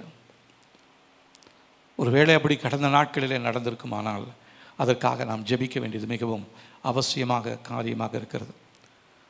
புஷ்ன்னு சொல்லுவாங்க, ப்ரே அன்டில் சம்திங் ஹேப்பன். த புஷ். தொடர்ந்து ஜெபம் பண்ணிக்கிட்டே இருக்கணும். 1 தெசலோனிக்கர் 5:17 இடைவிடாமல் ஜெபம் பண்ணுங்கன்னு தேவனுடைய வார்த்தை சொல்லுது. ஆனால் இது எத்தனை மாதத்துக்கு, எத்தனை வாரத்துக்கு, எத்தனை நாளுக்கு அப்படிலாம் இல்லை. அந்த நன்மை நடக்கிற வரையிலும், புருஷன் மாறுற வரையிலும். புருஷன்னா கட்டின புருஷன் மாறி வேறு புருஷன் அல்ல, கட்டின மனைவி மாறி வேறு மனைவி அல்ல. அந்த மாறி கட்டும்பொழுது நல்லா இருந்ததான புருஷன் இப்போ மாறி போய்க்கிறாரு, அவர் மாறணும். கட்டும்பொழுது நல்லா இருந்ததான மனைவி மாறி போயிட்டாங்க, அவங்க மாறணும். அதற்காக நீங்களும் நானும் ஜெபிக்க வேண்டியது மிகவும் அவசியமான காரியம். இதை அறியாதபடினால்தான் இன்றைக்கு அநேக குடும்பங்கள் பிரிந்து போயிருக்கிறது, பிரிவினையினால் பாதிக்கப்பட்டிருக்கிறது. குடும்பத்தில் ஓயாத சண்டைகள், சச்சரவுகள், பிரச்சனைகள், போராட்டங்கள், எதுக்கெடுத்தாலும் கோபம், எதுக்கெடுத்தாலும் போலீஸு, எதுக்கெடுத்தாலும் கோர்ட்டு. இப்படி தான் இன்றைக்கி ஜனங்கள் போய்கொண்டே இருக்கிறாங்க.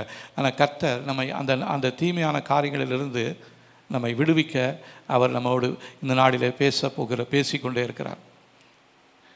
இது நம்முடைய இந்த தீமையின் துர்நாற்றம் நம்மை விட்டு நீங்காத வரையிலும், நம்முடைய ஆயுசு நாட்கள் வரையிலும் நம்மளை தொடர்ந்து வந்து கொண்டே இருக்கும். ஒரு வேளை வயசாகி போன பின்னாடி இன்னும் 10 வருஷம் கழித்து என் புருஷன் மாறுவானா, நிச்சயமாக மாற மாட்டார். இன்னும் 10 வருஷம் கழித்து என் மனைவி மாறுவாங்கன்னா நிச்சயமாக மாறவே மாட்டாங்க. மறைந்திருக்கிற தீமையின் துர்நாற்றம் மாறாத வரையிலும் உங்களுடைய வாழ்க்கையில் மாற்றமே வராது. இதனால் உங்களுடைய திருமண வாழ்க்கையில் ஒரு அமைதியான சூழ்நிலையே இருக்காது, ஒரே போராட்டமாக இருக்கும். இது அநேக தீமையான காரியங்களை உங்களுடைய குடும்பத்தில் செய்து கொண்டு இருக்கிறதாக இருக்கிறது. அநேக காரியத்தில் தோல்வியை தான் நீங்கள் பார்த்து கொண்டே இருக்கிறீங்க. இது ஒருவருடைய வாழ்க்கையில் நெடு நாட்களாய் இருந்து செயல்படுகிறது. இதனால் ஒரு மனிதனை வெகு நாட்கள் அது தொடர்ந்து வருகிறதாக இருக்கிறது. இதை பார்க்க முடியாதபடிக்கு, நல்ல வாழ்க்கையை பார்க்க முடியாதபடிக்கு கல்லறைக்கு போய் புதைக்கப்பட்டதான அநேக ஆத்துமாக்கள் உண்டு. கல்யாணம் பண்ணும்பொழுது சந்தோஷமாக பண்ணியிருப்பாங்க. கல்யாணம் பண்ணி 1 வருஷம் 2 வருஷம் இல்லைன்னா ஒரு 10 வருஷத்தில் பிரிவினை, அதுக்கப்புறம் கோர்ட்டு கச்சேரி, டைவர்ஸு, அதுக்கப்புறம் தனித்தே இருக்கணும். இப்படியே தனித்து வாழ்ந்து சுடுகாட்டுக்கு போன நிறைய பேர் இருக்கிறாங்க. தங்களுக்காக தேவன் நியமிக்கப்பட்டதான நல்ல வாழ்க்கையை அவங்களால அனுபவிக்க முடியல. இதுக்கு காரணம் என்ன? நம்முடைய வாழ்க்கையில் மறைந்திருக்கிற தீமையான அந்த நாற்றம் பிடித்ததான காரியங்கள் நம்முடைய வாழ்க்கையிலிருந்து அகற்றப்படாத வரையிலும் இந்த நிகழ்வு நம்முடைய வாழ்க்கையில் நடந்து கொண்டே இருக்கும். இன்னும் கூட சிலருடைய உடலில் செத்துப்போனதான மிருகத்தினுடைய நாற்றம் அந்த ஆணுக்கோ பெண்ணுக்கோ தெரியும். நீங்கள் கிட்ட போகும் பொழுதே உங்களுடைய வாழ்க்கைக்குள்ளே மறைந்திருந்து ஒரு நாற்றம் வரும். அந்த நாற்றம் எப்படி இருக்குன்னா, செத்துப்போன ஒரு மிருகத்தினுடைய நாற்றம் இருக்கும். பிசாசு இப்படிப்பட்ட காரியங்களை ஆவியின் மண்டலத்தில் உங்களுடைய வாழ்க்கையில் செய்து கொண்டு இருக்கிறான். அதை புரியாத நீங்கள் இருக்கிறீங்க. அதை தெரிந்து கொள்ளுங்கள். செத்துப்போன மிருகத்தினுடைய நாற்றம் எடுத்ததான அந்த நாற்றத்தை உங்களுடைய சரீரத்தில், உங்களுடைய குடும்பத்தில் அவன் செயல்படுத்தி கொண்டிருக்கிறான். நீங்கள் எங்கே போனாலும் என்ன சோப்பு போட்டு கழிச்சாலும் அந்த நாற்றம் மாறவே மாறாது. அது மாறணும்னா ஒரே ஒரு வழியை, இயேசு கிறிஸ்துவின் ரத்தம். ஒருவேளை நீங்கள் ரட்சிக்கப்பட்டிருந்தால் அந்த ரட்சிப்பில் ஏதோ பிரச்சனை இருக்குதுன்னு சொல்லி அர்த்தம். உங்கள் ரட்சிப்பில் என்ன கோளாறு இருக்குதுன்னு சொல்லி நீங்கள் சற்று யோசித்து பாருங்கள். என் புருஷன்கிட்ட என்ன பிரச்சனை, என் மனைவிக்கிட்ட என்ன பிரச்சனை, அதை யோசிக்காமல் ஏன் வாழ்க்கையில் நான் ரட்சிக்கப்பட்டதான ஏன் வாழ்க்கையில் ஏன் இப்படி இருக்குது, அப்போ என்னுடைய ரட்சிப்பு நான் உண்மையான ரட்சிக்கப்பட்டிருக்கிறேன்னா, எல்லாத்தையும் நான் அறிக்கை செய்திருக்கிறேன்னா, சில காரியங்களை மறைத்து வைத்திருக்கிறோம். இந்த நாட்களில் ஒரு சகோதரி அவங்களோட பேசி கொண்டிருக்கும் பொழுது அவங்க சொன்னாங்க, ஒரு குறிப்பிட்டதான ஒரு ஆளை காண்பித்து அவங்களுக்கு ஆண்டவர் சொன்னாராம், இவங்கக்கிட்ட நீ போய் பேசு, இவங்க மறைச்சி வச்சுருக்கிறாங்க சில காரியங்கள். அவங்களுக்கும் அவங்களுடைய சகோதரனுக்கும் சில மறைவான காரியங்கள் இருக்கிறது. அதை அவங்க அறிக்கை செய்து விட்டுவிடணும். இல்லைன்னு சொன்னால் இது அவங்க பிள்ளைகளுடைய வாழ்க்கையிலும் தொடர்ந்து வரும் என்று சொல்லி தேவன் அந்த மகளோடு பேசினார் என்று சொல்லி என்கிட்ட ஷேர் பண்ணாங்க. வாஸ்தவம் தான். மறைந்திருக்கிற தீமையான காரியங்களை நம்ம அறிக்கை செய்து விட்டுவிடாத சில தீமையான காரியங்கள் எல்லாம் விட்டுட்டு மறுபடியும் அதை பின்தொடர்ந்து மறுபடியும் நம்முடைய வாழ்க்கையில் சேர்த்து கொண்டதான தீமையின் வல்லமைகள் நம்முடைய வாழ்க்கையில் இருக்குமானால் அது தீமையின் நாற்றத்தை நம்முடைய வாழ்க்கையில் ஏற்படுத்தி கொண்டே இருக்கிறது. அவங்களுடைய முகங்கள் வயதான முகங்களாக இருக்கும். சின்ன வயசுலேயே அவங்களுடைய முகங்களை பார்த்திங்கன்னா ரொம்ப வயசான முகம் மாதிரி இருக்கும். அதனால் பார்க்குற மாப்பிள்ளை வர மாப்பிள்ளை எல்லாமே பார்த்துட்டு போயிடுவான். பார்க்குற பெண்ணு வேணாம்னு விலைக்கு போயிடுவாங்க. ஏன் தெரியுங்களா? இவங்களுடைய முகத்தை மாற்றக்கூடியதான ஒரு தீமையின் வல்லமை நாம் காணாத உலகத்திலிருந்து செயல்படுத்தி கொண்டே இருக்கிறது. அது உங்களுடைய அழகான முகத்தை அழகில்லாத முகத்தை போல மாற்றிடும். இன்றைக்கி இந்த சினிமாவில் நடிக்கிறவங்க பாருங்கள், அழகில்லாதவங்க கூட அழகுள்ளவங்களாக மாறிடுவாங்க. அழகுள்ளவங்கள அழகில்லாதவங்களாக காட்டி எவ்வளோ இன்றைக்கி ஜோடனையெல்லாம் பண்ணிக்கிட்டே இருக்கிறாங்க. அதை நம்பி தான் இன்றைக்கி நிறைய பேர் ஏமாந்து போய்கிட்டே இருக்கிறோம். வீணான அழகை பின்பற்றுகிறோம். அழகு மாயை. வீணான காரியங்களை நாம் பார்க்காதபடிக்கு கர்த்தருக்கு பயப்படுகிற மகனா மகளா என்று சொல்லி பார்த்து அதற்கு நம்மை ஒப்பு கொடுக்கும் பொழுது ஆண்டவர் ஆசீர்வாதமான வாழ்க்கையை உங்களுடைய வாழ்க்கையில் கொடுக்க போதுமானவராக இருக்கிறார். அநேகர் இத்தகையதான சிரமத்தில் சிக்கிக்கொண்டு போராடி கொண்டு இருக்கிறாங்க. அநேகர் தங்களுடைய வாழ்க்கையில் திடீர்னு மனைவியை பிடிக்கலன்னு சொல்லிட்டு போயிடுவாங்க. ஓடி போனவங்க உண்டு. இப்போ மனைவியை விட்டு ஓடி போனவங்க உண்டு, கணவனை விட்டு ஓடி போனவங்களும் உண்டு. அவங்க சொல்லக்கூடிய காரியத்தை கொஞ்சம் கவனித்து கேட்டிங்கன்னா ஒன்றுத்துக்கும் உதவாத ஒரு காரியமாக இருக்கும். இவள் வந்ததுலேருந்து தான் என் வீட்டில் எல்லாமே துன்பமாக மாறிக்கிட்டே இருக்குது, எதுவும் ஒரு நன்மையுமே இல்லை. இவள் வந்ததுனால தான் என் குடும்பத்தில் இப்படி சீரழிவு, இந்த மனுஷனை கட்டினதுனால தான் என் வாழ்க்கையில் இப்படி ஒரு போராட்டம், அதனால் நான் விட்டுட்டு ஓடி போயிடுறேன் அப்படின்னு சொல்லி ஓடி போனவங்க நிறைய பேர் இருக்கிறாங்க. இத்தகையதான காரியங்கள் நம்முடைய வாழ்க்கையில் இருக்கக்கூடாது. இதற்காக ஜெபித்து விசுவாச அறிக்கை செய்து ஏமாந்து போனவர்கள் நிறைய பேர் இருக்கிறாங்க. நம்முடைய ஜெபம் தடைபடாதபடிக்கு தேவ சமூகத்தில் அறிக்கை செய்யப்படாத பாவங்கள், மறைத்து வைக்கப்பட்டிருக்கிற குற்றங்கள், இவைகள் எல்லாவற்றையும் தேவ சமூகத்தில் அறிக்கை செய்ய வேண்டும். சில நேரத்தில் மனுஷருக்கு முன்பாக நம்ம அறிக்கை செய்யணுங்க. அது நிறைய பேருக்கு முடிக்கிறதே இல்லை. இது தெரிஞ்ச வெளியில் பார்த்த அவமானம். இதை நான் மறைச்சி தேவனிடத்தில் மாத்திரம் சொல்கிறேன். ஆண்டவர் உணர்த்துவார், நீ அந்த மனுஷங்கிட்ட போய் மன்னிப்பு கேளு, அந்த மனுஷிக்கிட்ட போய் மன்னிப்பு கேளுன்னு சொல்லுவார். ஆனால் அந்த மன்னிப்பு கேட்குறதுக்கு நம்மளுக்கு பிடிக்காது. என்னை பொறுத்து என்ன நினைப்பாங்க, சபையில் என்ன நினைப்பாங்க, சமுதாயத்தில் என்ன நினைப்பாங்க, குடும்பத்தில் என்ன நினைப்பாங்க, ஒரு நாளும் மறைந்திருக்க முடியவே முடியாது. பாவம் ஒரு நாளைக்கு அது வெளிப்பட்டே ஆகும். அதுக்கு முன்னாடி நம்ம ஒத்துட்டோன்னு வச்சுங்க, கர்த்தர் நம்முடைய வாழ்க்கையை சீர் செய்வார். ஆண்டவரை நம்பி நம்ம அறிக்கை செய்வோம். இந்த மனுஷனை நம்ப வேண்டாம்.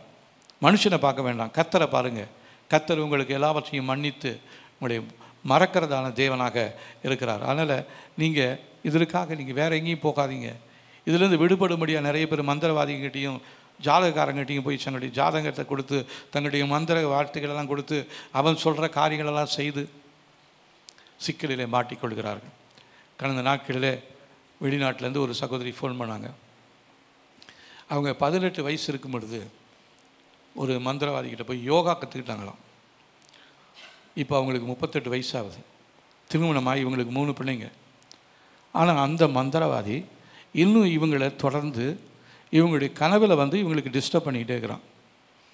இப்படி நடக்குமான்னு கேட்டாங்க. ஆமாம் நடக்கும் என்று சொன்னேன் நான். எவ்வளோ தூரமாக இருந்தாலும் தூரம் ஒரு பெரிய பொருட்டே கிடையாது. அவன் அங்கேருந்து வந்து அவங்களோட தகாத முறையில் அவன் உடலுறவு வைத்துக் கொள்கிறான். அந்த சகோதரி சொன்னாங்க என்கிட்ட. அவங்க வீட்டுக்கு வந்துட்டு அவனுடைய எல்லாத்தையும் ட்ரெஸ்ஸெல்லாம் கழட்டி போட்டுட்டு நிர்வாணமாக நிற்கிறான். அப்போ இவங்க பயந்துட்டு இவங்க போய் ஒரு ரூமில் போய் ஒண்டிக்கிறாங்க. இப்போ ஒண்டிக்கிட்டு அங்கேருந்து கனவுல எனக்கு ஃபோன் பண்ணுறாங்களாம், பாஸ்டர் இப்படி ஒன்று இருக்குது, என்ன பண்ணுறது அப்படின்னு சொல்லி. அப்போ நான் அவங்களுக்கு சொல்கிறேன், நீங்கள் ஜெபம் பண்ணுங்க அப்படின்னு சொல்லி. அதுக்கப்புறம் அவங்க ஜெபம் பண்ணுறாங்க. அதுக்கப்புறம் அந்த மனிதன் வெளியே போயிடுறான். இப்படி நிறைய காரியங்கள் நடந்து கொண்டே இருக்கிறது. இன்றைக்கி காலையில் கூட ஒரு அருமையான சகோதரி சொன்னாங்க, அவங்களுடைய வாழ்க்கையில் விதமான ஒரு முயற்சியை பிசாசு எடுக்கும் பொழுது கனவுலையே அந்த வந்ததான ஒரு அந்த ஆளை, அதுவும் தன்னுடைய புருஷன் ரூபத்திலே வர ஒரு ஆள், அவங்க வெட்டி ஒரு உதவரைச்சாங்களாம். போய் கீழே விழுந்துட்டாங்க. அதுக்கப்புறம் பார்த்தா அவனுடைய முகம் வேறு முகம் மாறிடுச்சு. அப்போ இந்த முகத்தை மாற்றி நம்ம ஏமாற்றக்கூடிய திறமைசாலி பிசாசு இருக்கிறான். தந்திரமாக நம்முடைய வாழ்க்கைக்குள்ளே விதமாக நுழையணும்னு அவனுக்கு தெரியும். ஆனால் ஒருவேளை ஜெபிப்பதற்கு உங்களுக்கு சோர்வு பலவீனங்கள் இருக்குமானால் இவ்விதமான தாக்கங்கள் உங்களுடைய எல்லைகளிலே உங்களுடைய குடும்பத்துக்கு விரோதமாக இருக்கிறது என்று சொல்லி அர்த்தம். யாரோ ஒரு மந்திரக்காரங்கிட்ட போய் உங்களுக்காக மந்திரம் செய்து கொண்டு இருக்கிறாங்க. ஆனால் உங்களுடைய ஜெப நேரத்தில் ஒரு சோர்வு வந்துடுது, உங்களால் ஜெபிக்க முடியல, ஒரு தளர்வு வந்துடுச்சு. காரணம் எங்கேயோ ஒரு மந்திரவாதிகிட்ட போய் அவன் மந்திரம் செஞ்சுட்டே இருக்கிறான். இல்லைன்னா உங்களுடைய ஃபோட்டோவை வச்சுருப்பாங்க, உங்களுக்கு குறித்ததான குறிப்புகளை அந்த மந்திர பானையில் போட்டு எரிப்பாங்க. இதெல்லாம் நடக்குது. நீங்கள் நம்பினாலும் சரி நம்பலனாலும் சரி, இதெல்லாம் ஆவியின் மண்டலத்தில் நடந்து கொண்டு இருக்கிறது. ஆகவே நம்முடைய காரியங்களை தேவ சமூகத்தில் அறிக்கை செய்து இந்த நாட்களிலே நாம் இதிலிருந்து விடுபட நமக்கு தேவன் கிருபை செய்கிறவராக இருக்கிறார். இப்போ இந்த காரியத்தில் இவங்களுக்கு விடுதலை பெறலன்னு சொல்லி இவங்களுக்கு விடுதலை பெறும்படியாக சில மந்திரவாதிங்கிட்டையும் சில குறி சொல்கிட்டையும் சில ஜாதகாரங்கிட்டையும் போவாங்க. இவங்க என்ன பண்ணுறாங்கன்னா, அவங்களுடைய வாழ்க்கையில் ஏற்பட்டதான அந்த புண்ணில் உப்பு போடுற மாதிரி இது இன்னும் அதிகமான தாக்கத்தை ஏற்படுத்தும். அல்லது இந்த மாதிரி காரியங்கள் நம்முடைய வாழ்க்கையில் இருக்கக்கூடாது. இந்த தீமையின் ஆவிகள் நம்முடைய சரீரத்தில் இருப்பதை உணர்த்து கொள்ள சில கனவுகள் நம்முடைய வாழ்க்கையில் வரும். அந்த கனவுகளை பார்த்து நான் உங்களுக்கு சொல்கிறேன் பாருங்கள். உங்கள் கனவில் நீங்கள் அணிந்து கொண்டிருக்கிறதான ஆடையில் ஏதோ கரை இருப்பது போல் காணப்படலாம். ஏதோ உங்கள் மேலே அசுத்தமான கிரிகளோ கரைகளோ உங்களுடைய ட்ரெஸ்ஸில் இருப்பது போல் கனவு கண்டிங்கன்னா தீமையின் நாற்றம் உங்களுடைய வாழ்க்கையில் இருக்கிறது என்பதை சொல்லி அது காட்டுகிறது. அடுத்ததாக நீங்கள் கழிவறையில் உள்ளே சிக்கிக்கொள்ளுவீங்க, உங்களை வெளியே வர முடியாதபடிக்கு முயற்சி எடுத்துக்கொண்டே இருப்பீங்க. கழிவறையில் பாத்ரூமில் டாய்லெட்டில் போய் சிக்கிக்கொள்ளுவீங்க, மாட்டிக்கொள்ளுவீங்க. உங்களுடைய அந்த லாக்கு ஆட்டோமேட்டிக்காக லாக் ஆகிருக்கும், திறக்க முடியாது, போராடிக்கிட்டே இருப்பீங்க. அப்படின்னா உங்களுடைய வாழ்க்கையில் தீமையின் நாற்றம் இருக்கிறது என்று சொல்லி அர்த்தம். அடுத்ததாக கெட்டுப்போன உணவை நீங்கள் சாப்பிடுவது போல் ஒரு கனவு வரலாம். இந்த மாதிரி கனவு வந்திருந்தால் உங்களுடைய வாழ்க்கையில் தீமையின் நாற்றம் இருக்கிறது என்று சொல்லி அர்த்தம். அடுத்ததாக உங்களுடைய கனவில் கிழிந்து போனதான ஆடையை நீங்கள் உடுத்தி இருப்பது போல் கனவு பார்ப்பீங்க. அப்படின்னா உங்களுடைய வாழ்க்கையில் தீமையின் நாற்றம் ஒன்று இருக்கிறது என்று சொல்லி அர்த்தம்.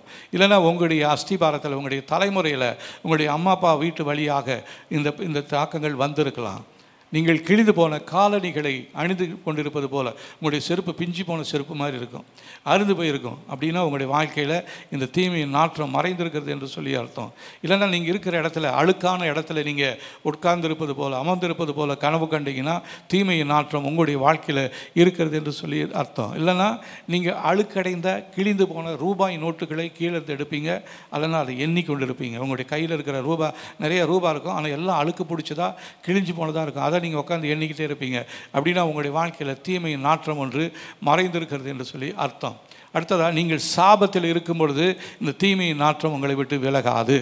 தீமையின் நண்பர்கள் உங்களுக்கு இருப்பார்களானால் இந்த தீமையின் நாற்றம் உங்களை விட்டு விலகியே போகாது. அவன் சொல்கிற ஆலோசனைகளை கேட்கும் பொழுது அது உங்களுக்கு நல்லது மாதிரி தான் தெரியும், ஆனால் அது தீமையின் நாற்றம் பிடித்த ஒரு ஆலோசனையாக இருக்கிறது. அதனால் நீங்கள் உங்களை சுற்றி இருக்கிற தீமையின் நாற்றங்கள் உங்களை விட்டு வெளியேறும்படியாக நீங்கள் சொல்லி ஜெபிக்கணும். இந்த நாற்றம் உங்களிடத்தில் இருப்பதற்கான அதிகமான காரணங்கள் என்னென்னா, நாம் செய்த பாவங்களும் நாம் செய்த தவறுகளும் தான். தீமையின் அஸ்திபாரங்களும் தீமையின் கலாச்சாரங்களும் உங்களுடைய குடும்பத்தின் வழியாக வந்ததான தீமையின் கலாச்சாரங்கள் இருக்கும். நீங்கள் பார்த்த தீமையின் கனவுகள், தீமையின் உணவுகளை நீங்கள் சாப்பிட்டதினாலே வந்திருக்கும். பிசாசின் தாக்கங்களும் அவனுடைய திறமையான செயல்பாடுகளும் உங்களுடைய வாழ்க்கையில் உங்களை ஏமாற்றி கொண்டிருக்கும். பால்வினை சம்மந்தமான தவறுகள், இல்லைன்னா உங்களுடைய ட்ரெஸ் கோடு, உங்களுடைய ட்ரெஸ்ஸை நீங்கள் ஒரு மாதிரி பண்ணிக்கிட்டே இருப்பீங்க. உங்களுடைய ட்ரெஸ்ஸு மற்றவங்களை கவர்ந்து இழுக்கக்கூடியதான அந்த அழகளை நீங்கள் அந்த ட்ரெஸ் பண்ணியிருந்தீங்கன்னா உங்களுடைய வாழ்க்கையில் தீமையின் நாற்றம் எடுக்கிறது என்று சொல்லி அர்த்தம். அதனால தான் நாங்கள் சொல்கிறது, இந்த சின்ன பிள்ளைங்களுக்கு கூட நம்ம ட்ரெஸ்ஸு போடும் பொழுது ஒரு ஒழுக்கமான ஒரு ட்ரெஸ்ஸை வாங்கி கொடுங்க பெற்றோர்கள். அது சின்ன பிள்ளைங்க அது ரொம்ப அழகாக இருக்குதுன்னு சொல்லி மற்றவங்க போடலாம், ஆனால் நம்ம பிள்ளைங்க போடக்கூடாது. அதை பார்க்கும் பொழுது மற்றவர்களுடைய கண்களுக்கு ஒரு ஈர்ப்பு சக்தி வரும். இந்த நாட்களில் வயசு வித்தியாசமெல்லாம் இல்லை பார்க்கறதுக்கு. சின்ன பிள்ளையை கூட கொண்டு போய் கெடுத்துடுறாங்க. காரணம் என்ன தெரியுங்களா? அவனுடைய கண்ணுக்கு அந்த பெண்ணை அப்படி ஒரு மாதிரி பிசாசு காண்பிக்கிறான். அதனால் நம்ம பிள்ளைங்களுக்கு நல்ல ட்ரெஸ்ஸாக போடணுன்னா கிழிஞ்சு போன ட்ரெஸ்ஸையும் கந்தலான ட்ரெஸ்ஸையும் அழுக்கான ட்ரெஸ்ஸையும் நீங்களும் நானும் போடவே கூடாது. கந்தையானாலும் கசக்கி கட்டு என்று சொல்லி நமக்கு ஒரு பழமொழி இருக்குது இல்லைங்களா? அதனால் நல்ல விலையுயர்ந்த ட்ரெஸ்ஸை வாங்குகிறோம், அது அழகான ஒரு ட்ரெஸ்ஸாக வாங்கின ஒரு லட்சணமான ஒரு ட்ரெஸ்ஸாக வாங்கி நீங்கள் அதை போடும் பொழுது அது உங்களுக்கு நாற்றமில்லாத ஒரு வாழ்க்கையை அது கொடுக்கக்கூடியதாக இருக்கிறது. பால்வினை சம்பந்தமான செயல்பாடுகள் உங்களுடைய வாழ்க்கையில் இருக்குமானால் அது உங்களுடைய வாழ்க்கையில் நாற்றத்தை ஏற்படுத்துகிறதாக இருக்கிறது. இது விபச்சாரம் பண்ணணும்னு இல்லை. மத்தேயு 5:28 ஒருவன் ஒரு ஸ்திரீயை எச்சியோடு பார்த்தாலே அவளோடு விபச்சாரம் செய்தாயிற்று அப்படின்னு சொல்லி தேவனுடைய வார்த்தை நமக்கு எச்சரிக்கிறது. அதனால் அவங்கள பார்த்து ரொம்ப அழகாக இருக்கிறான் அப்படின்னு நீங்கள் கல்யாணம் ஆனவங்க, நீங்கள் உங்கள் மனைவியை தவிர உங்களோட புருஷனை தவிர வேறு யாராவது உங்களுடைய கண்களுக்கு அழகாக இருக்கிறாங்க அப்படின்னு நீங்கள் மனசில் நினச்சிங்களாவே நீங்கள் என்ன பண்ணிடுறீங்க, அந்த பெண்ணோடு விபச்சாரம், அந்த ஆணோடு விபச்சாரம் செய்துறீங்க. இந்த மாதிரி காரியங்கள் உங்களுடைய வாழ்க்கையில் தீமையின் நாற்றத்தை ஏற்படுத்தும். இதை நம்ம அறிக்கை செய்து தேவ சமூகத்தில் நம்ம ஜெபிக்க வேண்டியது மிகவும் அவசியமாக இருக்கிறது. இல்லைன்னா மற்றவர்களிடத்தில் நாம் சொன்னதான பொய்களும் மறைத்ததான காரியங்களும் நம்முடைய வாழ்க்கையில் தீமையின் நாற்றத்தை ஏற்படுத்தும். வெறுப்பு, மன்னியாமை, மன்னிக்கக்கூடியாத சுபாவம், இதெல்லாமே நம்முடைய வாழ்க்கையில் தீமையின் நாற்றத்தை ஏற்படுத்துகிறது.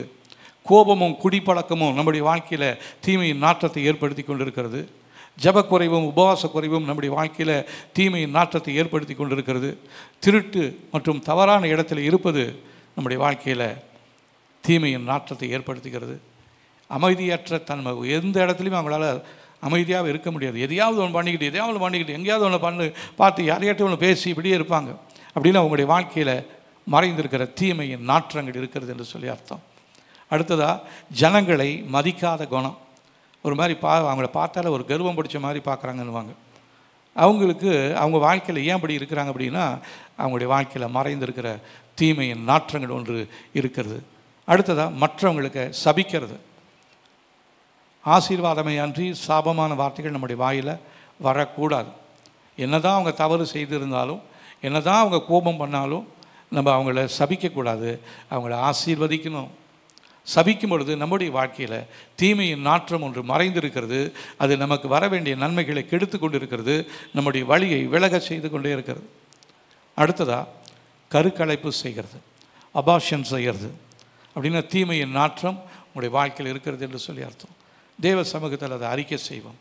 நம்ம ஒத்துக்கொள்வோம். ஆண்டவரே, ஆமாண்டவரே, நான் அப்படி ஒரு தவறு செஞ்சுட்டேன், எனக்கு மன்னிங்க என்று சொல்லி தேவ சமூகத்தில் நம்ம அறிக்கை பார்க்குறோம்.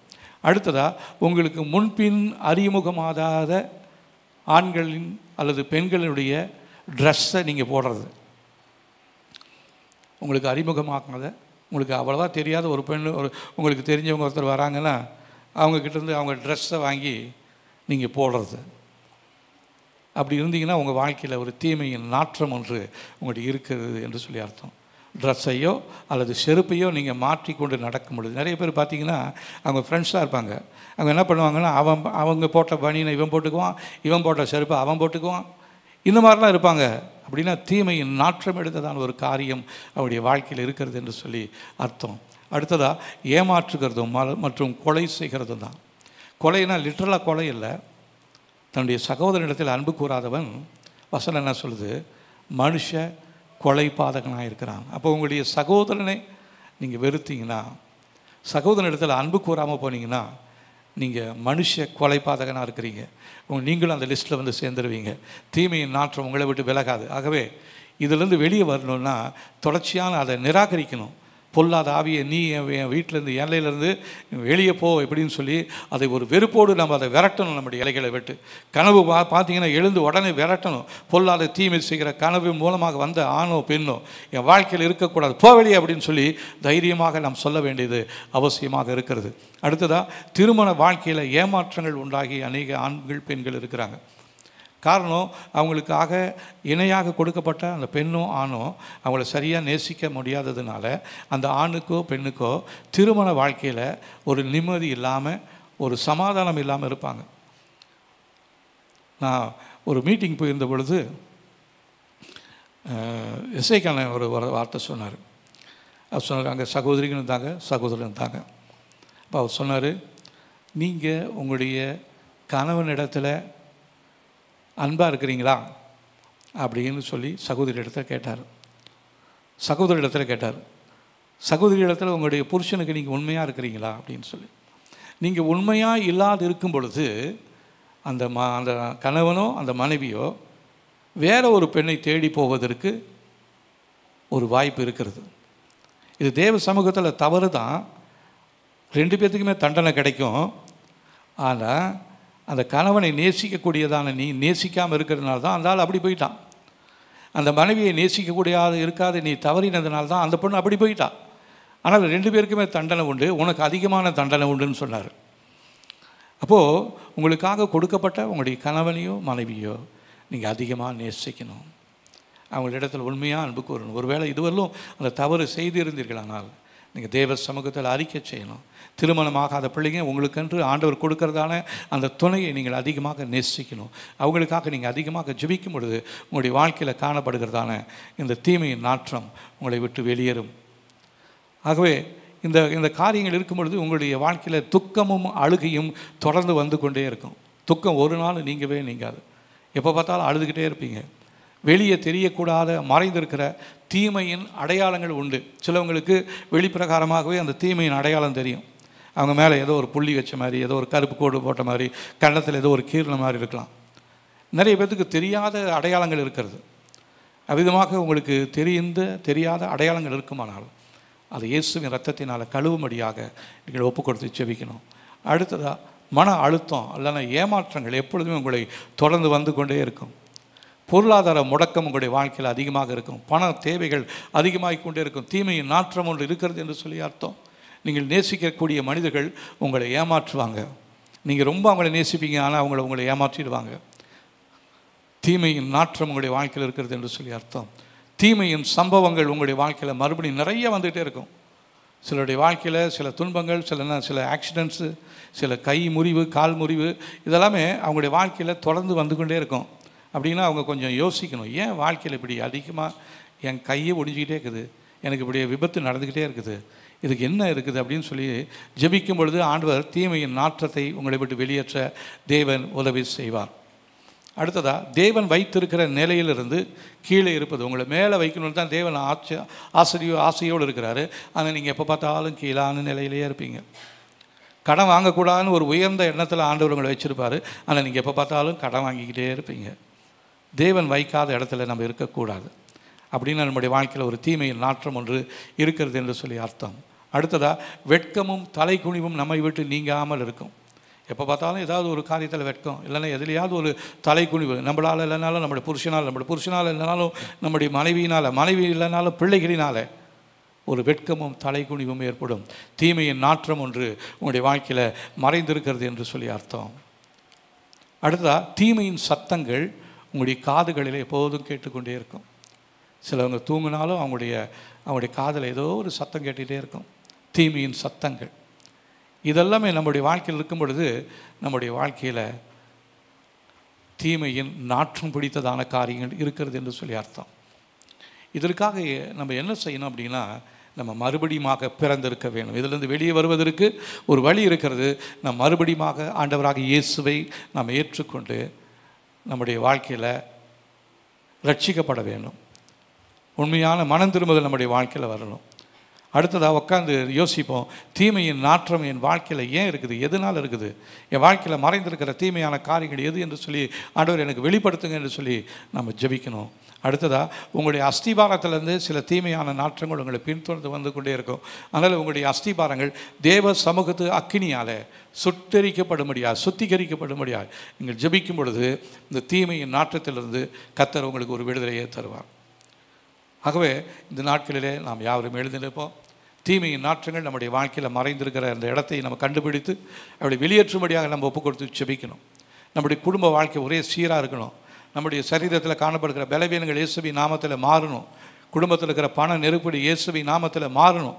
நம்மை விட்டு நீங்க முடியாத இருக்கிற துன்பங்கள், துக்கங்கள், தலை குனிவுகள், அவமானங்கள் இயேசுவின் நாமத்தில் நம்மை விட்டு நீங்கும்படியாக மறைந்திருந்து கிரியை செய்கிற தீமையின் நாற்றங்கள் என்னுடைய வாழ்க்கை விட்டு வெளியேறும் என்று சொல்லி நாம் ஜெப சமூகத்தில் நாம் ஜெபிக்க போகிறோம். ஹல்லேலூயா. ரௌரி ஷத்துரானியாசியா. இயேசுவின் ரத்தம் உங்களை முழுவதுமாக சுத்திகரிக்கும்படியாக சொல்லி ஜெபிக்கலாமா? ஆண்டவர், இயேசு கிறிஸ்துவின் ரத்தம் என்னுடைய வாழ்க்கையை, என்னுடைய உடல் உறுப்புகளை, என்னுடைய சரீரத்தை, என் குடும்பத்தின் எல்லைகளை முழுவதுமாய் சுத்திகரிக்கும்படியாய் நாங்கள் சொல்லி ஜெபிக்கிறோம். ஆண்டவரே, இயேசுவின் ரத்தம் என்னை முழுவதுமாக என் சிந்தையை கழுவி சுத்திகரிப்பதாக என்று சொல்லலாமா? அநேகர் தங்களுடைய சிந்தைகளிலே பாவங்களை செய்து கொண்டிருக்கிறாங்க. வெளிப்பிரகாரமாக செய்ய மாட்டாங்க, ஆனால் அவருடைய சிந்தைகளில் பாவம் செய்து கொண்டிருப்பாங்க. சிந்தையில் மறைந்திருக்கிற பாவ காரியங்களை இயேசுவின் ரத்தத்தினால் கழுவும்படியாக நம்ம சொல்லி ஜெபிக்க போகிறோம்.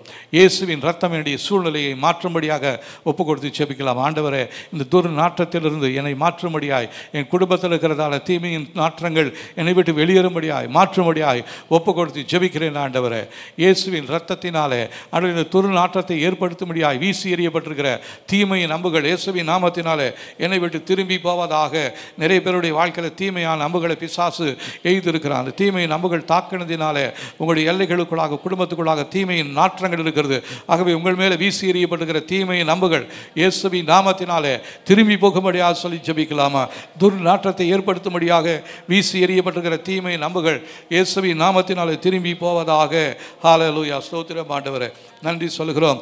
ஹல்லேலூயா. இயேசுவின் நாமத்தினாலே என்னுடைய சரீரத்தில் பூசப்பட்டிருக்கிற தீமையின் சாத்தானின் வாசனை திரவியங்கள் இயேசுவின் நாமத்தினாலே அகன்று போகும்படியாக சொல்லி ஜெபிக்கிறோம். ஆண்டவரே, தீமையின் வாசனை திரவியங்கள், என் மேல் பூசப்பட்டிருக்கிறதான வாசனை திரவியங்கள் இயேசுவின் நாமத்தினாலே வெளியேறுவதாக.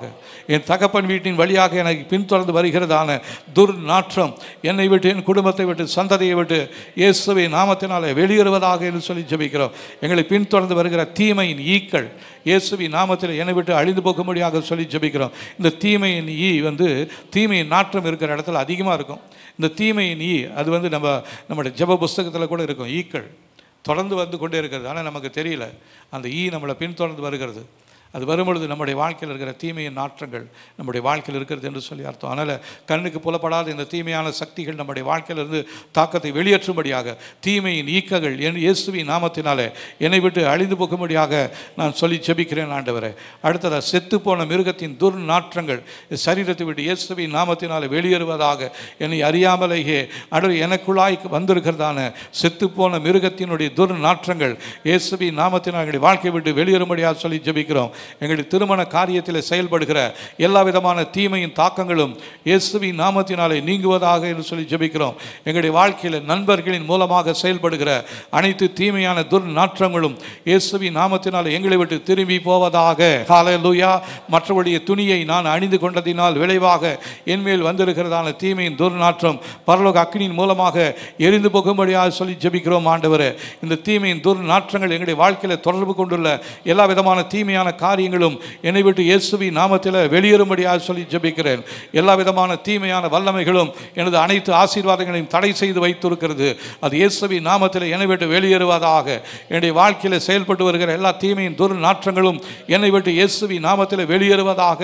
என்னுடைய மகிமையை வேறு இடத்திற்கு மாற்றி செயல்பட்டு வருகிற அனைத்து தீமையான துர்நாற்றங்களும் இயேசுவின் நாமத்தினால் எங்களை விட்டு வெளியேறுவதாக.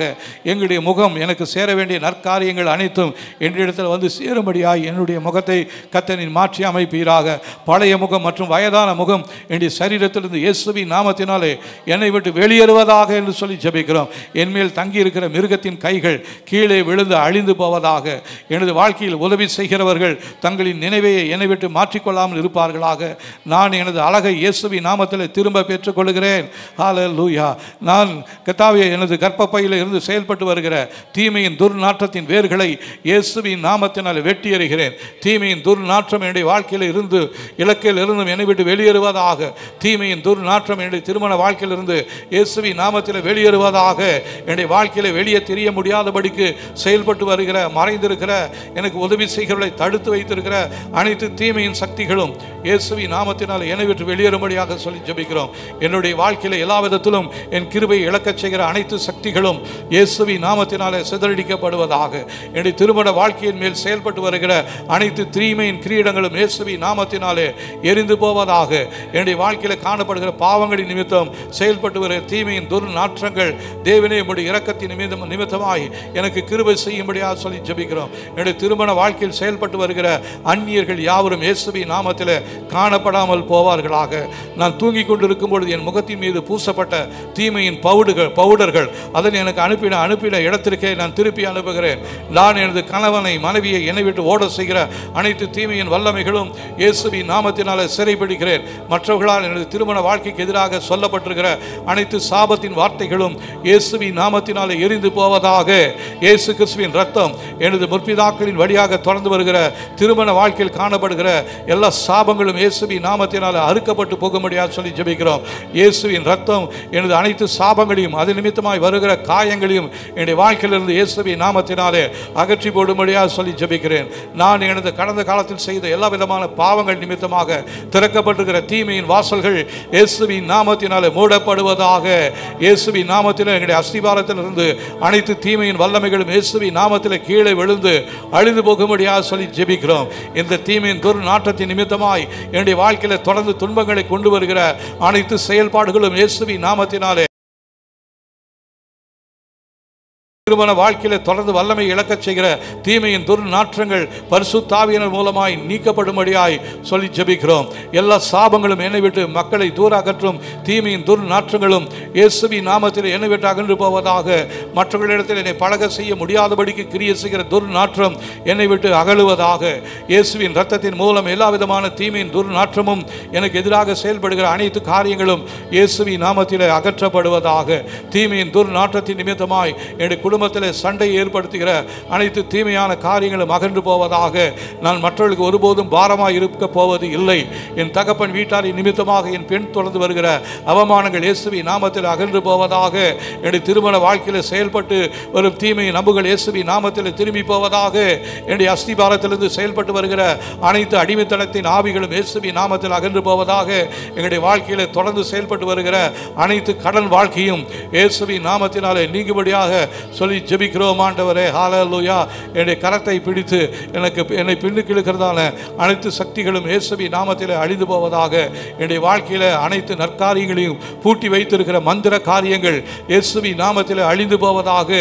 நான் எனது வாழ்க்கையில் தொடர்ந்து பிரச்சனைகளை ஏற்படுத்தும் வேர்பகுதியை அனைத்தையும் வெட்டி எறியப்படும்படியாய் ஆவியானவரை உம்முடைய கரத்தில் நாங்கள் ஒப்பு கொடுத்து ஜெபிக்கிறோம். ஆண்டவரே இயேசுவே மட்டுமாய் நாங்கள் ஜெபித்ததான இந்த ஜெபத்தை கேட்டு நீர் எங்களுக்கு பதில் தருவதற்காக நன்றி.